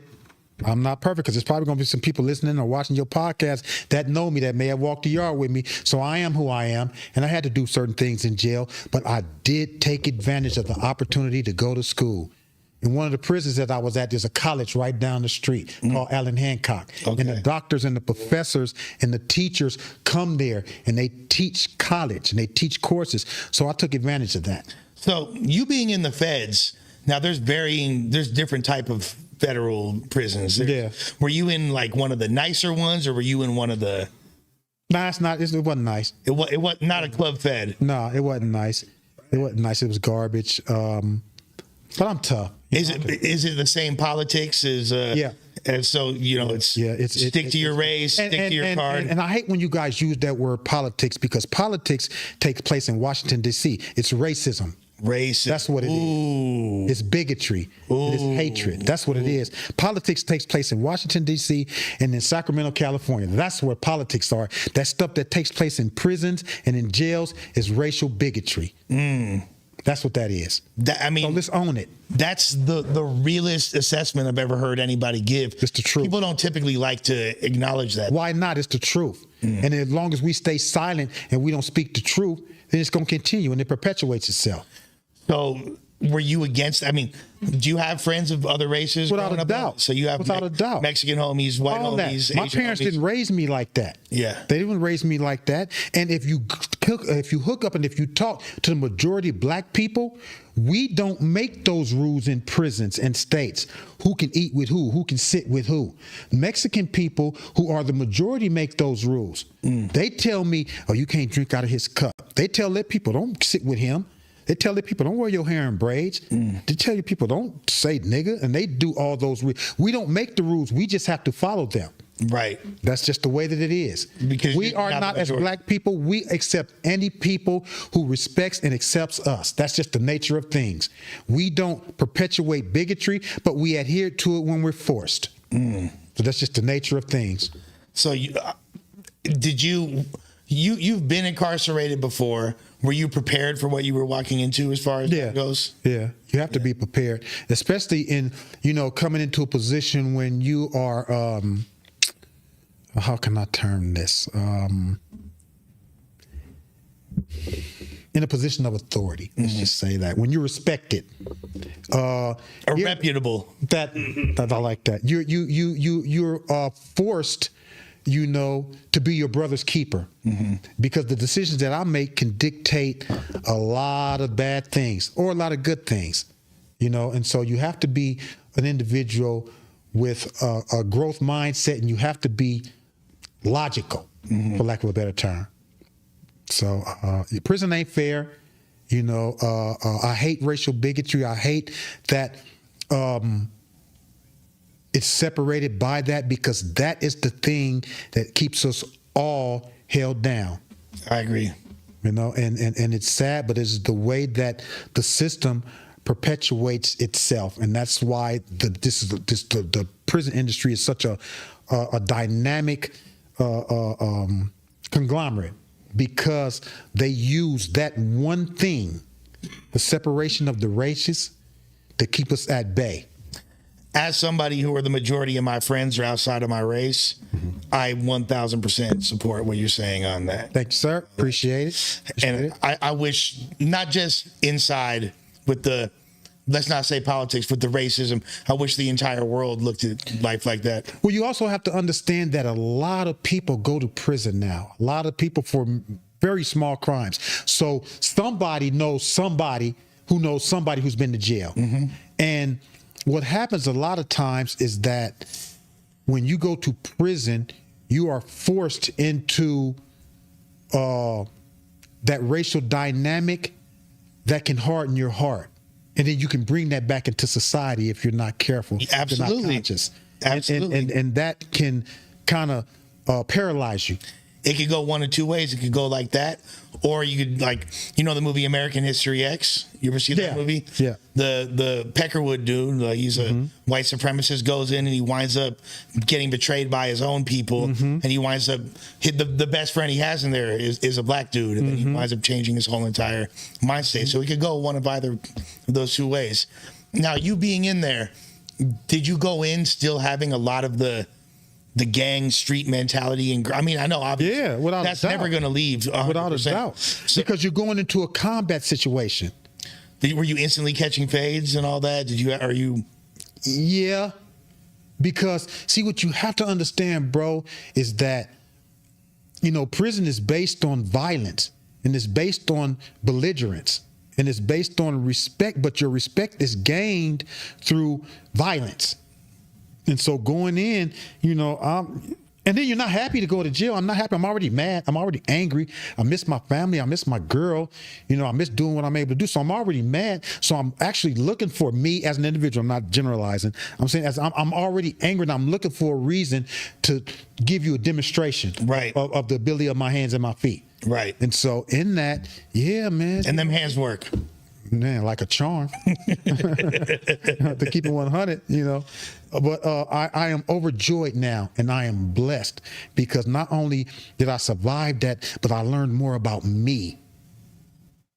And that has helped me change the way I think now, change the things that are valuable to me. Now I understand my worth. And I understand my value, and I appreciate life. And I fear the Lord. You know, Allah has been such a blessing. And in my prayers, I'm not gonna go piety on you, nothing like that. Nah, talk your shit. I'm not, but I believe in the power of prayer, and I believe that the Lord blesses those of his choosing. And so I'm thankful that he's given me the opportunity to be free, because I walked around the yards with a lot of people who grow old and dare and die. And so I don't ask the Lord for nothing special. I don't ask for nothing different. I just ask him to give me an opportunity to use what he's already given me, to let me use my voice. Let me use, my influence, and let me motivate somebody. Let me allow my voice to inspire somebody. And so if I can do that with my physical appearance, with my psychology, with my scholastic ability, then I'm good. I'm blessing somebody. And I want, you hear a lot of people now say, man, if I could just save one, I need to save 1,001. And so if I'm in a position, if I'm able to do that based on my experience and based on what I know, man, kudos to me. So you kind of becoming fully aware of the power of your influence and how you could use that in a positive way. That was the biggest catalyst for change. Without a doubt. Combined with prayer. Without a doubt. Without a doubt. And I'm hopeful. I'm hopeful because not everybody is receptive. Not everybody wants change. And as a psychology major, we had to learn that, I have to take these off my shoes and put your shoes on sometimes in order to get understanding. And a lot of people don't want change, bro. A lot of people don't want nothing different. A lot of people are complacent. A lot of people are satisfied. And so one has to understand that as well, homie. I have a growth mindset. I want to grow. I want to expand. I want to get bigger. And I want you to get bigger too. I don't want to be the only one in the Bentley. I want you to have one too. I don't want to be the only one that live in Montecito. I want you to have a house in Montecito. He said too. Montecito. He talking that rich Santa Barbara lifestyle. Bro, I want everybody who wants that to have that. Then that's what's different now in our society and in our community. Everybody just want everything and they don't want to share it. They don't want to. They don't want you to have it. I want to pull up on big wheels, but I want you to be subservient. Yeah. I don't want. I want to pull up, with diamonds on my neck, but I want you to have CZs. I want to have the pretty girl, but I want you to have a fat, ugly girlfriend. Hey, fat girls need love too. I understand that, and I'm not disrespecting fat women. I love them too. But the point that I'm trying to make is that in society now, from my observation, and I've only been here 2 weeks, Right. but I'm seeing that there are so many people out here now, man, who are plagued in hate and soaked in wickedness. What would you say is the biggest change that you noticed when you came home that you've observed thus far? Disloyalty, discontent. Women have changed a lot. They don't trust men anymore, and I believe it's because they're starting to discover that these men out here, and I hear this from a lot of women that I've been meeting lately. These men aren't the truth. A girl told me this the other day. She was like, dude, you are a tall drink of water. You are fresh and refreshing because these men out here ain't the same. Right. They're pump faking, they're lying, they're playing like they gangsters, but they're really letting us do secret things with them in the bedroom. I can't respect that. No finger popping. They got the finger popping and all kind of other stuff. They want another man to come in and be involved. And this is what it is. And it's your choice. Do what you do, but own it. Don't let another man stick his finger in your butt. Well, and then you come out here and try to swing like you a killer and you a Crip and you a blood. Yeah. And you out here doing stuff because that girl telling on you. She stuck her finger in your behind and then you licked her finger. She told me. Oh my God. So you got to kind of understand Hey, that, bro. It's different out here, man. And so these are the things that I'm learning. These are the things that I'm beginning to see, and it's a culture shock. It's a culture shock. That is, I don't even know what culture that is. Hey man, bro, I don't either. But I love women, and I embrace them. I miss them so much, and I feel for them because I see now that they are what they are considered. They are, from my observation, the lowest on the totem pole because everybody's trying to take everything from them. Even like, you mean like with trans and all that? Yeah. That too. Yeah. Everybody's trying to take everything from them. What about the sacrifices that these beautiful creatures made and do for us? What about that? Give them a space. Let them breathe. Don't try to take what they've given us or what they have and turn it into something else. Man, don't do that, man. Respect. Well, I got so much respect, and I'm giving shouts out to all the women who go up in them visiting rooms and hug with the men, who write them letters, who answer them phone calls. I love all y'all, man, because y'all beastie. Y'all are the truth. And y'all are to be respected and acknowledged. And a lot of times, y'all get tricked and y'all get bamboozled. Now, I agree 1,000%. Now, as far as some of these weirdo activities and, fruity type activities that we're hearing about, do you think a lot of that is a result of being institutionalized? I do not. It's not even because I was never tempted and I was never institutionalized, and I just believe that is a choice that you make. Your sexuality is a choice, brother. Mm-hmm. That's what you choose to do. If you choose to have sex with men, if you're gay, then that is your choice. Mm-hmm. If you choose to be a heterosexual and have sex with women, that is a choice that you make. I like girls since I was a little ass kid. That part, so do I. I love them. And so that is my preference. That is my choice. And nothing else entices me at all. And that's just me. 1,000%. That part. Now, so you made these changes, you educated yourself. You still educating myself. Still continue to educate yourself. Yes, sir. Found God. Or always knew God. Reacquainted with God. That part. Got a deeper connection to God. Yes, sir. And at what point did you know you was going to wind up getting out in 7, or what wound up happening? Because you know what, because you were sentenced to damn near 11. Yeah, and I never thought that I was going to do all that time. I always thought I was going to win my appeal. Okay. And so when I actually, what happened is the Ninth Circuit vacated my sentence. So I did win in the initial stages. Okay. The Ninth Circuit vacated my sentence because the judge sentenced me wrong. He gave me too much time. And so when I went back to court, I'm saying, well, I'm in school now, and I've been in school for like 3 or 4 years. I've been doing good. I ain't got no write-ups. So I think the judge is going to reduce my time. And so me and my lawyer were talking. She was like, yeah, you know, you got a good chance, yada, yada, this, yada, yada, that. And so when I went to court, not only did he not reduce my sentence, but he gave me all the time back. And he said to himself and to me, he was like, look, I appreciate the fact that you have, even the U.S. attorney that prosecuted me, she said, well, this dude's doing good. He did good in jail. And the judge was like, okay, that's fine. And I'm glad that you're in the process of doing something with your life, but let me see you finish. Go back to prison. And so I went back to freaking prison, angry and upset. Went to the Supreme Court. The Supreme Court denied my appeal. So now I know I'm hit. So you're all the way up to the Supreme Court. All the way up to the Supreme Court, and they denied me, bruh. So I was a little disappointed, but I said, well, at least I got school. So now, you know, I can concentrate on this and see if I can, you know, finish up and grab these degrees. And then COVID hit. And what I was going to ask you, that's a great segue. What was COVID like in the It feds? was horrible because a lot of people around me, I ain't going to say a lot, but several people around me died. Everybody freaking, a lot of people got sick. I never caught COVID. I never got sick. Right. But a lot of people around me did. And so they didn't know what it was, of course. They put everything on lockdown. So we were on lockdown literally, homie, for a couple of years. So your very small world became tiny at that point. Lockdown. We was in there protesting and fighting because they wouldn't feed us hot meals. They wouldn't let us out to the yard. And this went on for months and months and months.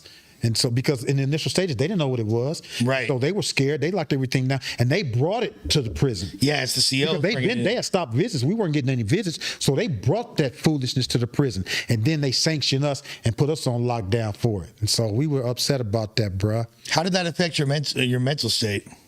It affected. I was very depressed. And I was angry. And I was mad. And I was frustrated. But what you gonna do? Make your own situation worse? Yeah. And so a lot of us did. We made the situation worse, and it didn't work out for us, but it is what it is. It's prison. Prison ain't fair. You know, prison is soaked in wickedness. You got a bunch of horrible, horrible men in there, and you have to understand that too. A lot of people there, man, when you come down levels, because let me give you an example. First, you know, you start off at a penitentiary, and then you come down to a medium, and then you come down to a low. And when you come to a low, man, you know, that's where the really, really bad men are. Because in penitentiaries and in mediums, no snitches are allowed. Right. And no child molesters and rapists and all that stuff, they're not allowed. But when you come to a low, that's where they all are. Okay. And, you know, a lot of us, we will be angry. Like, I'm angry at the system, because the system is so disrespectful to women. I go back to women again. Is that like SNY yards and things like that? Well, they don't have that in federal prison. They have a low. Okay. And so no matter who you are, when your custody level drops, you go to a low. Okay. And in lows, that's where they have the child molesters, and they send them. And I don't care how much time you get as a freaking creep or a child molester, they can't send you to a penitentiary, and they can't send you to a medium, because penitentiary got lifers and they got all that kind of stuff. Mediums too. So they'll kill you. And so the system protects these people. And that's another thing that had me so angry, because you molest this woman's baby. See, a child molester does so much damage that a lot of people don't understand. The lowest human beings on the face of the planet. And not only do they destroy that child. I'm being generous when I even call them human beings. Yeah, because they're monsters. $10 donation from Daniel Martin. Lush, you've been my idol for years. I appreciate you sharing your wisdom on this platform. Thank you, Daniel. Appreciate that. That part, shout out. What a child molester does, he not only ruins the life of a child, bro, but he also destroys that family dynamic. Because as a father, when your little boy or your little daughter gets molested, and that child is devastated psychologically, he no longer plays with his siblings. He doesn't function well in school, because that's a devastating thing. You got now psychological issues. To the point where a lot of them wind up doing that same shit to other people. Yeah, but before that, the parents are looking at this. Yeah. And so now they're trying to find somebody to blame. So now the husband is blaming the wife. Now the wife is blaming the husband. Well, you shouldn't have left him alone. Well, you don't take care of him. Well, you sent him to that babysitter. Well, you didn't pick him up from school. You're not watching him. And so that creates a conflict between the marriage. And now they begin to hate each other. So they end up getting a divorce based on the fact that that child no longer functions properly, doesn't play with his brothers or sisters. And so that whole family is destroyed. And then you send this guy to a freaking prison with 30 years, hoping, because that's what parents think, oh, he got 30 years, so he's going to prison. No, he's going to a kiddie camp where the COs are going to protect him. He's going to hook up in a clique, because they have a clique called Chomos now. That's what they do. And they get to go to the store, and they get to have little programs, and they get to go to college like me and get educated. But I mean, if they're on the same yard with individuals of your caliber, there's a good chance that they going to face some repercussions when people find out what's cracking with them. No. No? No, because they tell somebody like me, if you mess with them, you're going back to court. We're going to give you another case and another charge. And we're going to send you back to another prison 1,000 miles away so you won't get your visits. So even lifers, they could still hold. Well, there are no lifers on the low. Okay. There are no lifers. I'm talking about on the low. When your custody level drops, you go to a low. And this is where they send these people. Okay. To lows. Okay. And so as an individual of my caliber and people who are like me, we have to like see these people and deal with them. And so me as an individual, I never talk to them. I don't have any engagements with them. But when you're in a position like me as a college student, when the professors come, they don't know that, and they don't care who's in their class. And the majority of these child molesters, they take college classes, because when you become a child molester, you become, for the most part, marginalized, like a black man. Right. And they know that. As you should be. As you should be.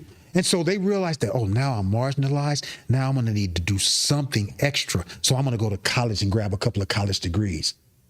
And so this is what they do. And so I'm in classes, in college classes, with all these guys who molest children, and I'm very uncomfortable with that.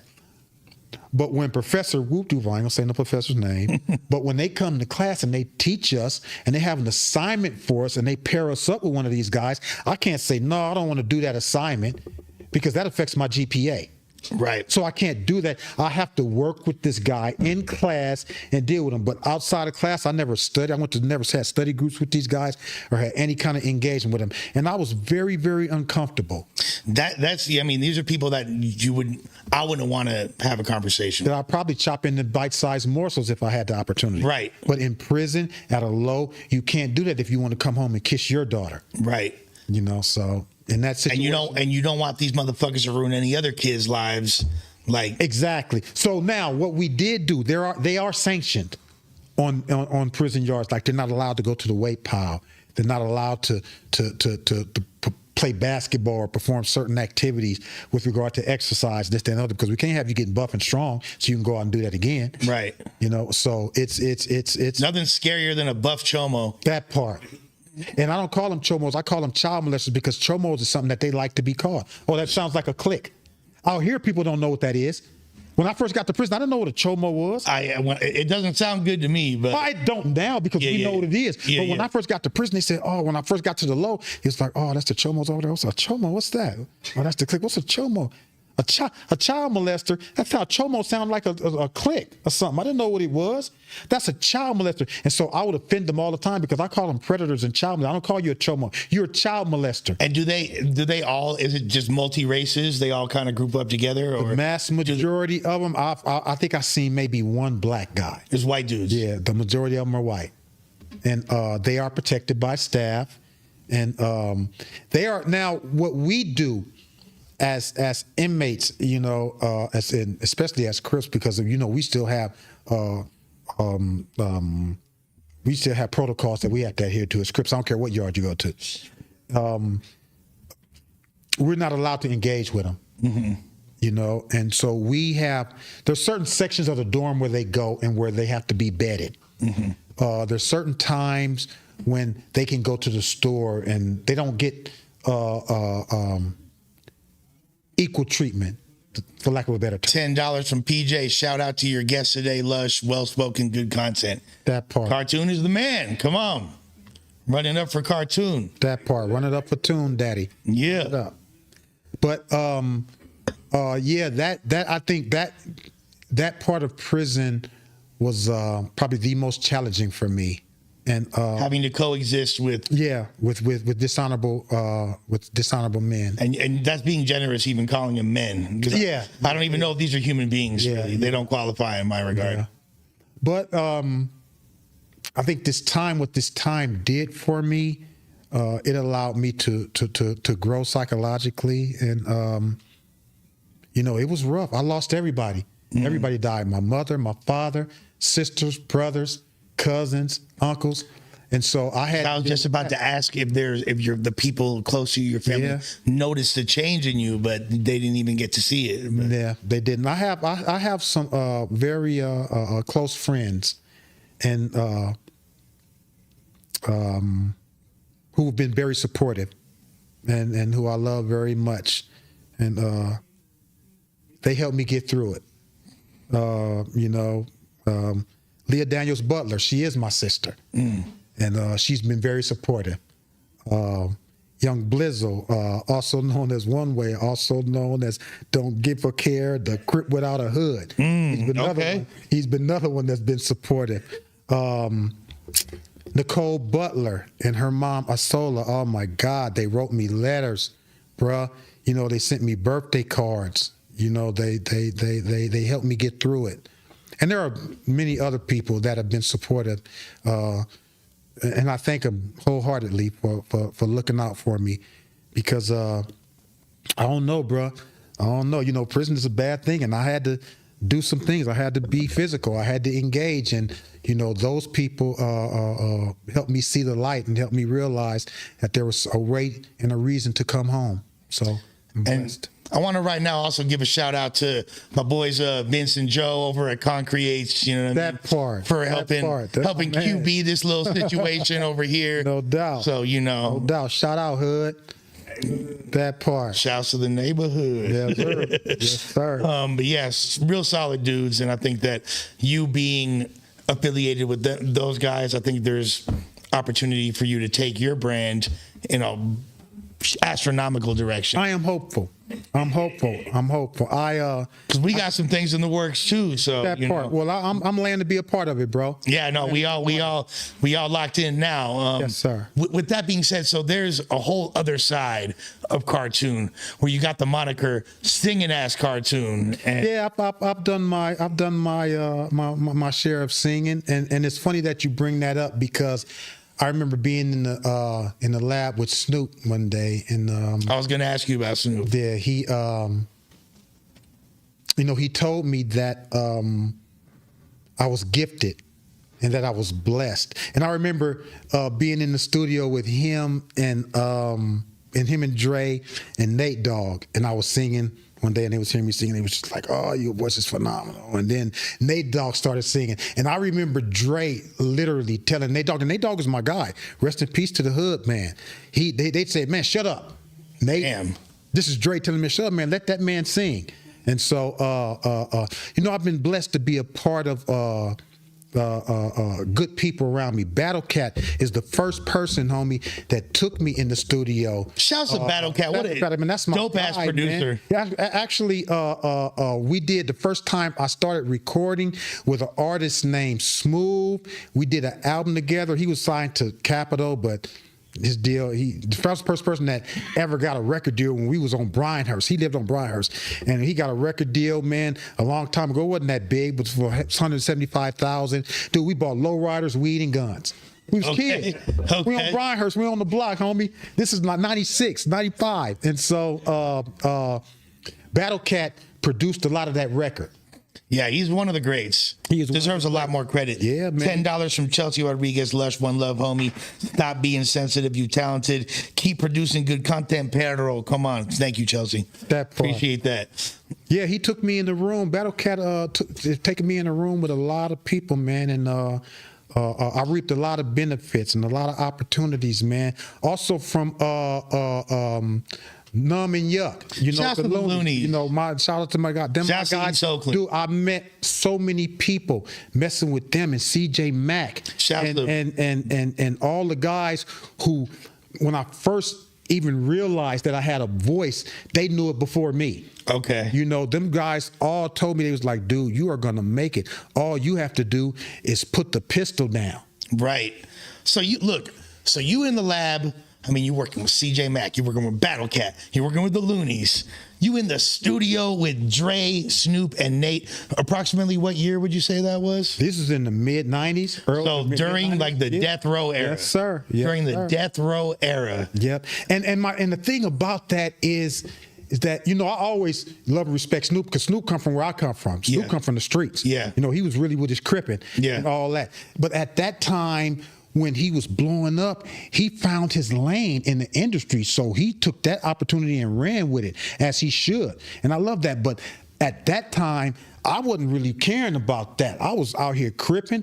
I got a big dope sack, and I'm eating off of that. I mean, you also, when you're talking about an era when Corrupt was steady in the mix with them. He from your neighborhood. Dude calls me every day, man. So you and Corrupt are locked in. Day. Yeah, he calls me every day, and you know, he's glad that I'm home, and he wishes me well, and I'm hopeful that he gets himself together. And that he. Shouts to Young Gotti, one of my favorite rappers of all time. Young Gotti, man, you probably call me on the phone in a second. But yeah, I'm hopeful that he finds his niche, because, dude, he is one of the pioneers. Absolutely. Of this freaking West Coast hip hop. I mean, his lyrical content, he was second to none. That dude was a beast. I remember, I want to say like the year 2001, Corrupt, and it's funny you mentioned both of them. Corrupt and Yuckmouth were, in my opinion, the two best lyricists on the West Coast at that time. Yeah. They were going harder than anybody. How longer, man? That's over 30 years, bro. Yeah. That is bananas. Yeah. That's how fast time flies. So are there any, or did you wind up on any records that people might recognize you from?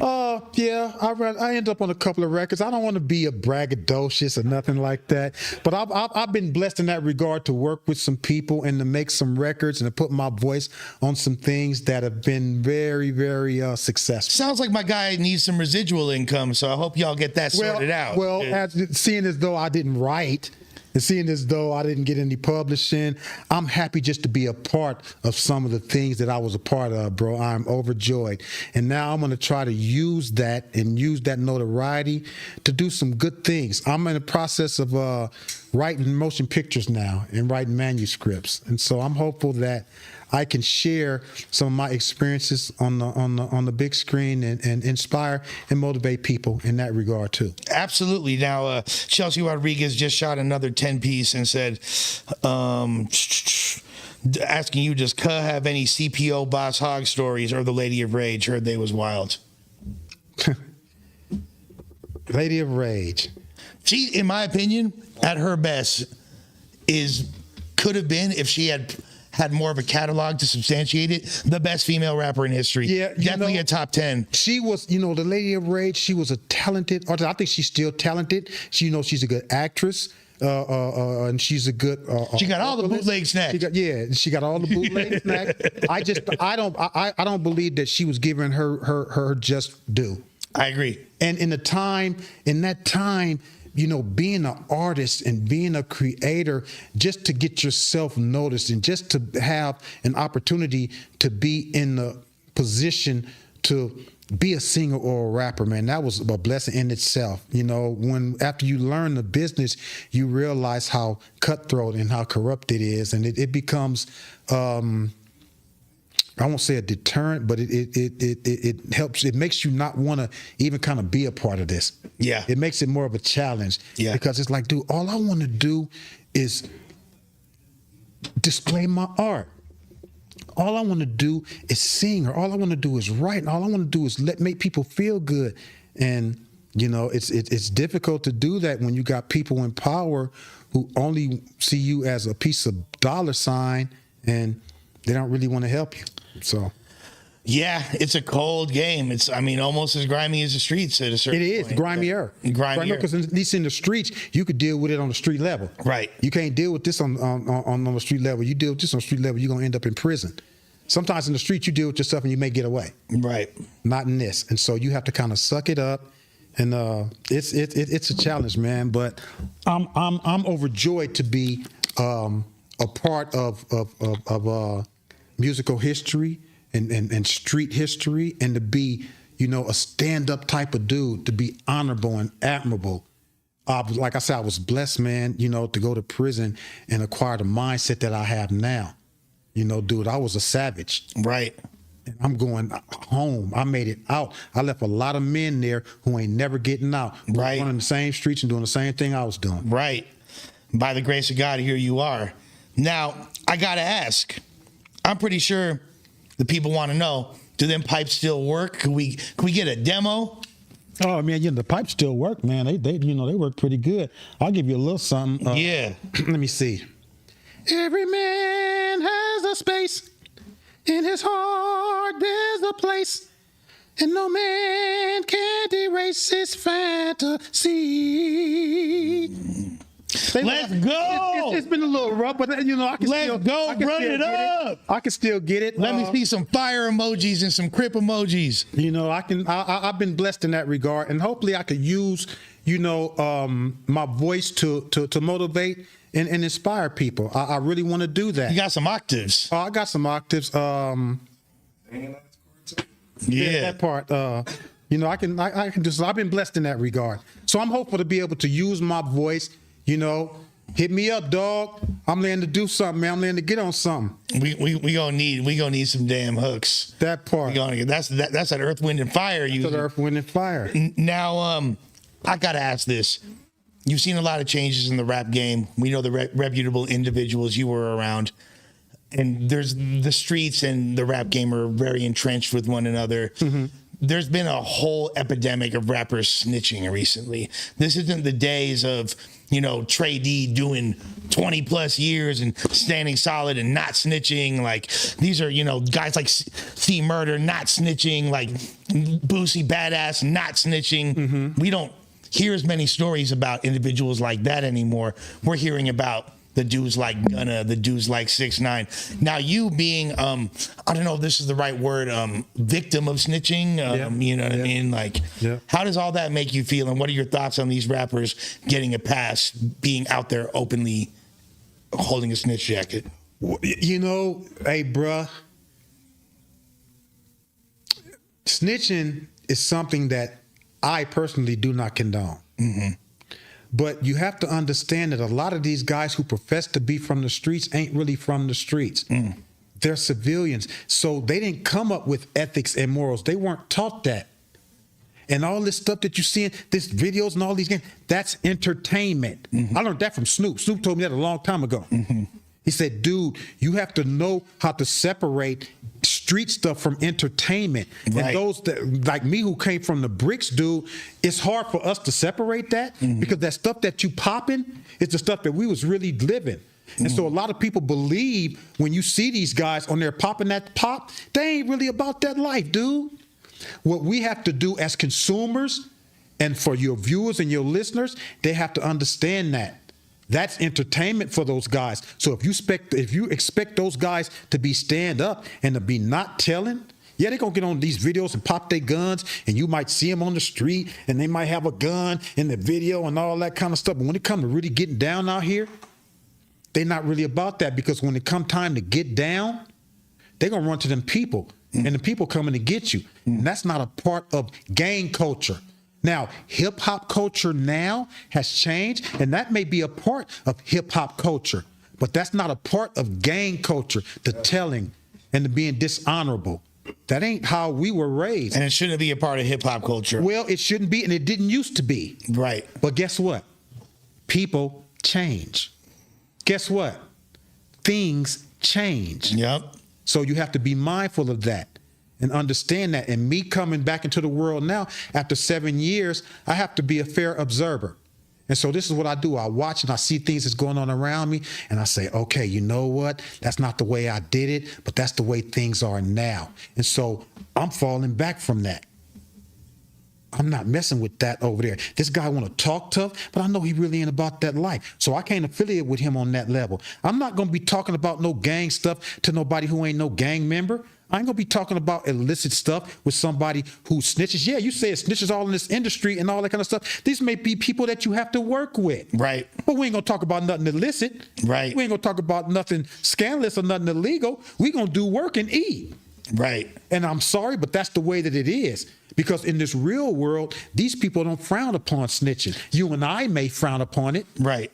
But as long as that snitch over there ain't doing nothing illegal with me and you, then what are we supposed to do? It's essentially the same thing as you being forced in the prison classrooms to sit with the Absolutely right. This is the way society is now, and it's been accepted. They accept people like 6ix9ine now. He's got fans, right? And he's got famous, and people say, "Oh well, that's just the way it is," and that's okay. That's the way it is. Then that's the way it is. And it's going to be that way over there, not with me. Yeah.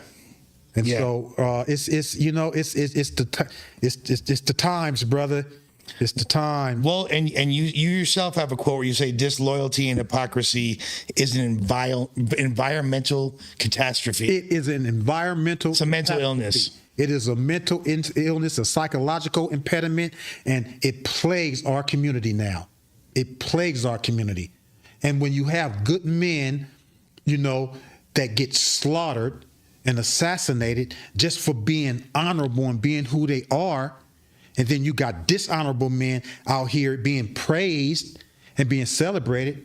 What does that tell you about our culture? Ass backwards. That part. Bass backwards. Better say it. Yeah, it's unfortunate. Now, there's a lot of things that causes that you've been taking up for recently. Obviously, one of which, obviously, you have the prison reform that you're looking towards. Yes, sir. You want to instill the values of loyalty, honor, and respect back in the community, education. What are your thoughts on women's rights? I love that. I love that you asked that, because I believe that they are the most valuable asset of our society. They give birth. They hold you in their bellies. Why doesn't a woman does not have the ability to make her own choices with her body, bruh? That ain't fair. It's not right for people to try to take away what women have. I'm not being, I hope I'm not being disrespectful to any people's sexual origin, but man, let a woman be a woman. Let her have her space. Right. Women are so precious and they're so valuable, and everybody seems to be wanting to take that from them. You know what I mean? Let a woman be beautiful. Let her be cherished and let her be praised. Let her have her space. I love her, man. I think that's the best thing that God ever gave man is woman. Take my rib anytime for that. Part. Shit. What take on. Two? Right. I love a soft body. I love the way they smell and the way that they feel. And I am overjoyed to be back out here in society where I can express my views to women, and where I can express the way that I feel to women, and where I can listen to them speak and listen to them talk and embrace them. It's just a wonderful thing, man. Women are such a blessing. Praise you guys. What about women gang members? What are your thoughts on them? I love them too. I love them too. I got hesitance in your voice. Because I want to choose my words carefully, but I love them too. Right. They are women who are loyal to men and loyal to their communities. I don't advocate it anymore. I used to, but that too is unequal. Women are treated a certain way. You have to be a notorious killer in order to be respected, because women come into the hood and you a sex tool. Right. Until you start busting your gun. Right. And so that's just the nature of a lot of them getting fucked into the set to begin with. Absolutely right. Yeah. Right. And what kind of value do you hold then? You're nothing but a trollop, a vixen, a Jezebel. So you don't hold no value in our culture. We got to bring those words back. Trollop, vixen, Jezebel. I like that. Yeah, you ain't that. If you around here putting everybody's dick in your mouth, right? Don't nobody respect that. But you bust your guns and you're respected. But your value is way more. You're way more valuable than that. Man, you are 1000%. way more valuable than that, and own it. Own it. Be beautiful. Be pretty. Be courageous. Right. Be stand-upish. Stand up and be courageous. Be honorable. I love your voice. Use it. Be outspoken. Now, with that being said, I gotta bring to your attention our sponsor, which is Royalty Honey USA. Are you familiar with honey packs? I am. Okay, well, the best honey pack on the market, all natural sexual enhancement, Royalty Honey USA. I'm gonna slide you a few. I know you already ready to knock down some walls. I'm ready to knock. Boy, you better say You it. might. I'm ready to go. I think you might want to be careful with these. Okay, well, run them. I need them anyway. Yeah. These high powered right here. That part. So royaltyhoneyyusa.com. Discount code LUSHUNO, all one word, LUSHUNO, and I'm gonna let you know it's gonna basically that make you light as a feather, stiff as a board, knocking it down like never before. That To the part. ladies, it works for y'all too. It'll turn your pool into Ricky. an oasis. Oh, Oasis. That was your cue, bro. You guys- How you gonna mess that up? That was his cue. Damn. That's in the come end zone, on. 1 yard that's line, a fumble. It'll it work for the ladies too. Because I was actually going Oasis. to ask you, what does Oasis do for the ladies? And make them wet as a motherfucker. That part. They slippery and sliding. Yo, why don't you run me a couple of them units, man? I got you. I got you. I got you. Yeah. The OG is gonna get blessed with some Royalty Honey USA, and when you come back, you can share your findings with the What? people. Are you inviting me back? Absolutely. Oh, man. We need to have you. I would like to have you be a regular over here. I would like to be a regular, man. I really appreciate you guys having me, man, and I like the way that you guys do business.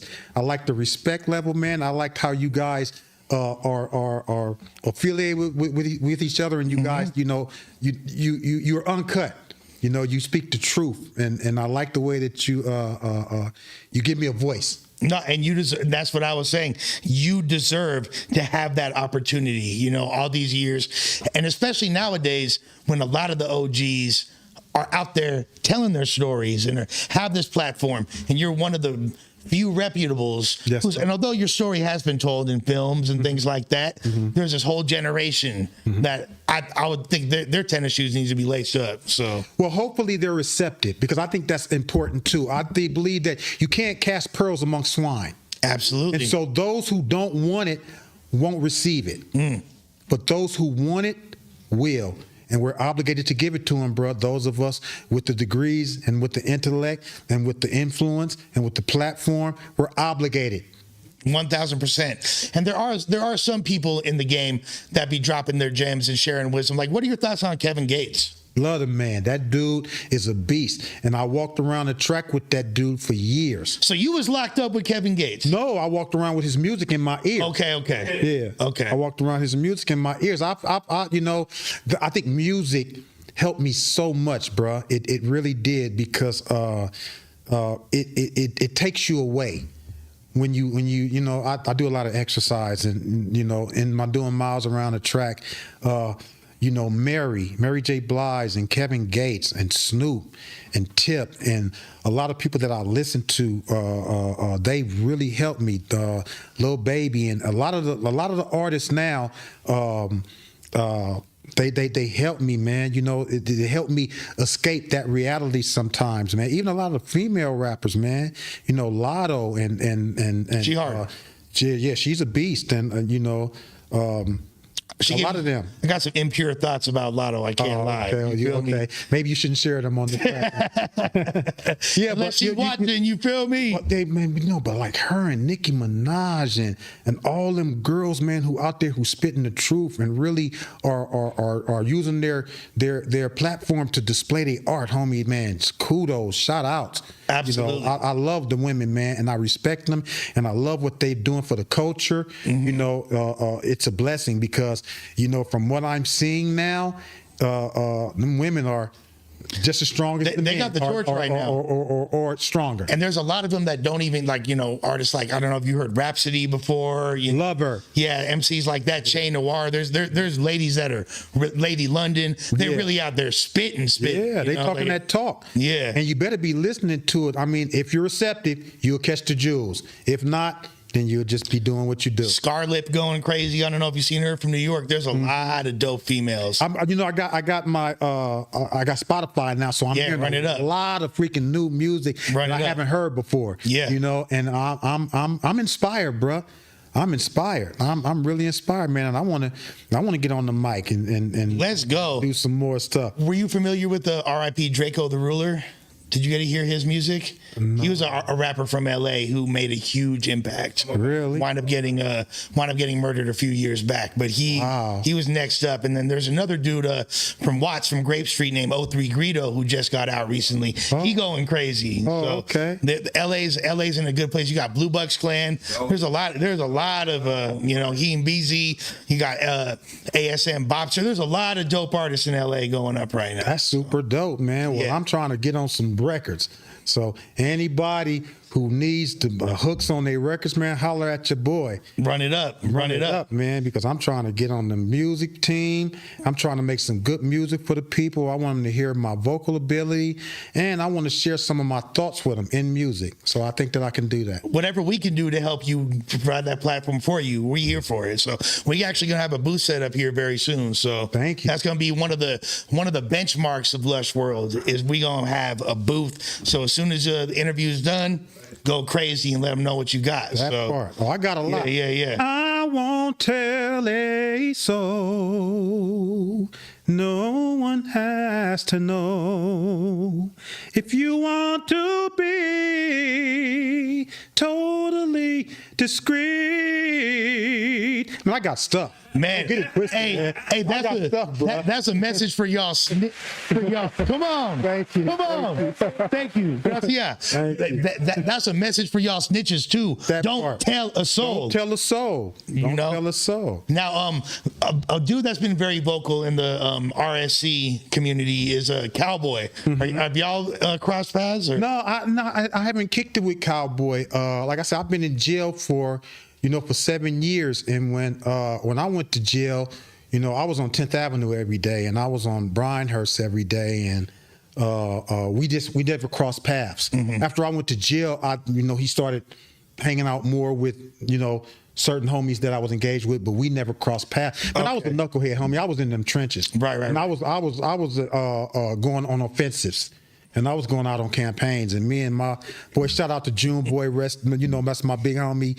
This is my little homie, and that's my baby homie, and he in jail with 18. And shout out to Cheeks, shout out to Hoggy. Let's get the shout out roll call. Man, I got a lot of my homies, man, who I ran them streets with, who some of them who out, some of them who dead now, and I just, I want those who are still alive to know that I'm still on deck, I'm on stage, and I know Hood Day is tomorrow, actually. It's y'all Hood Day tomorrow. Yeah, and I won't be there because I have these restrictions that prohibit me from being there. Right. But I'm there in spirit, Absolutely. I'm sure it's going to be an interesting day. I'm sure it's a joyous occasion. And it's it's with us, unlike a lot of other hoods, man, the authorities, they sweat us, bro. Yeah. I mean, they follow us around. We can go from park to park, from event to event, and the entire Los Angeles Police Department gonna be right there trying to shut us down. And a lot of it's peaceful. It's peaceful, man. We just singing, dancing, smoking, and drinking. Right. But they don't want us to do that. They want to kind of prohibit celebrations when they deem it inappropriate. Absolutely. So, but they can't stop the movement, regardless. No, we will not let them stop the movement. And especially when something that I know you can't stay for much longer. I know you got to bust moves.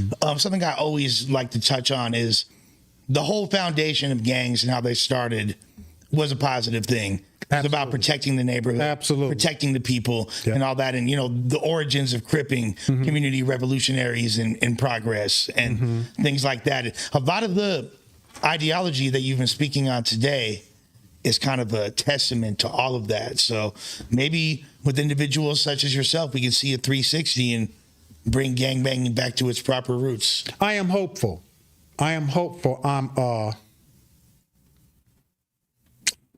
I don't want to say discouraged, but I mean, I live in reality. Yeah. I live in a real world, and I see so much discontent. You know, I see so much division and so much betrayal. I don't know if it'll ever get back to its origins. And so I am motivated now by enlightenment.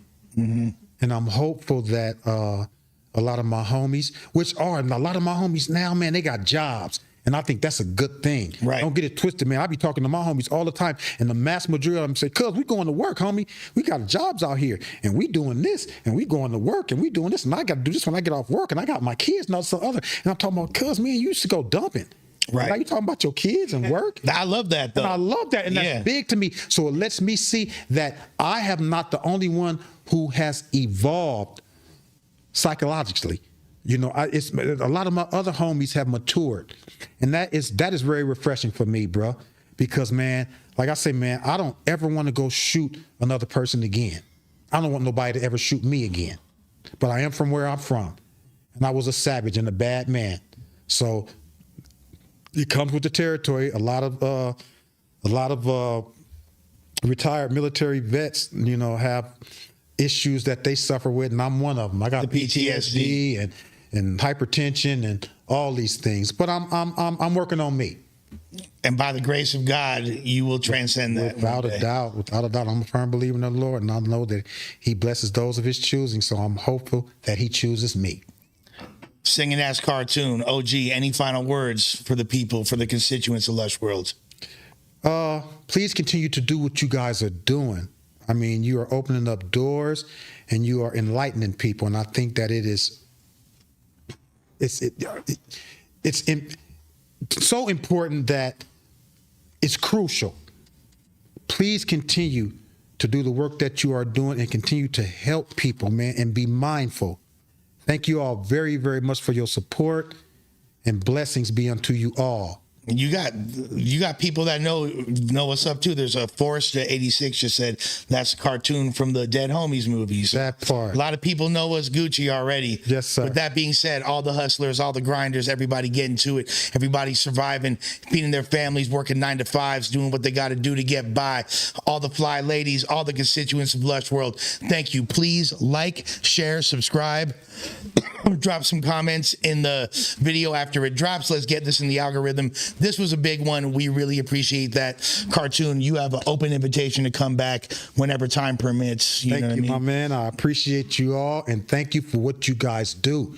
You guys are a major part of the culture, and you are greatly appreciated, bruh. It's love. It's love. Anything you need, you feel me? You got my line. So we're here for you. And everybody, please join the Discord. One of the mods are going to drop a Discord link for y'all so we can keep the conversation going. With that being said, Nay-nays. we about this biatch. Yeah.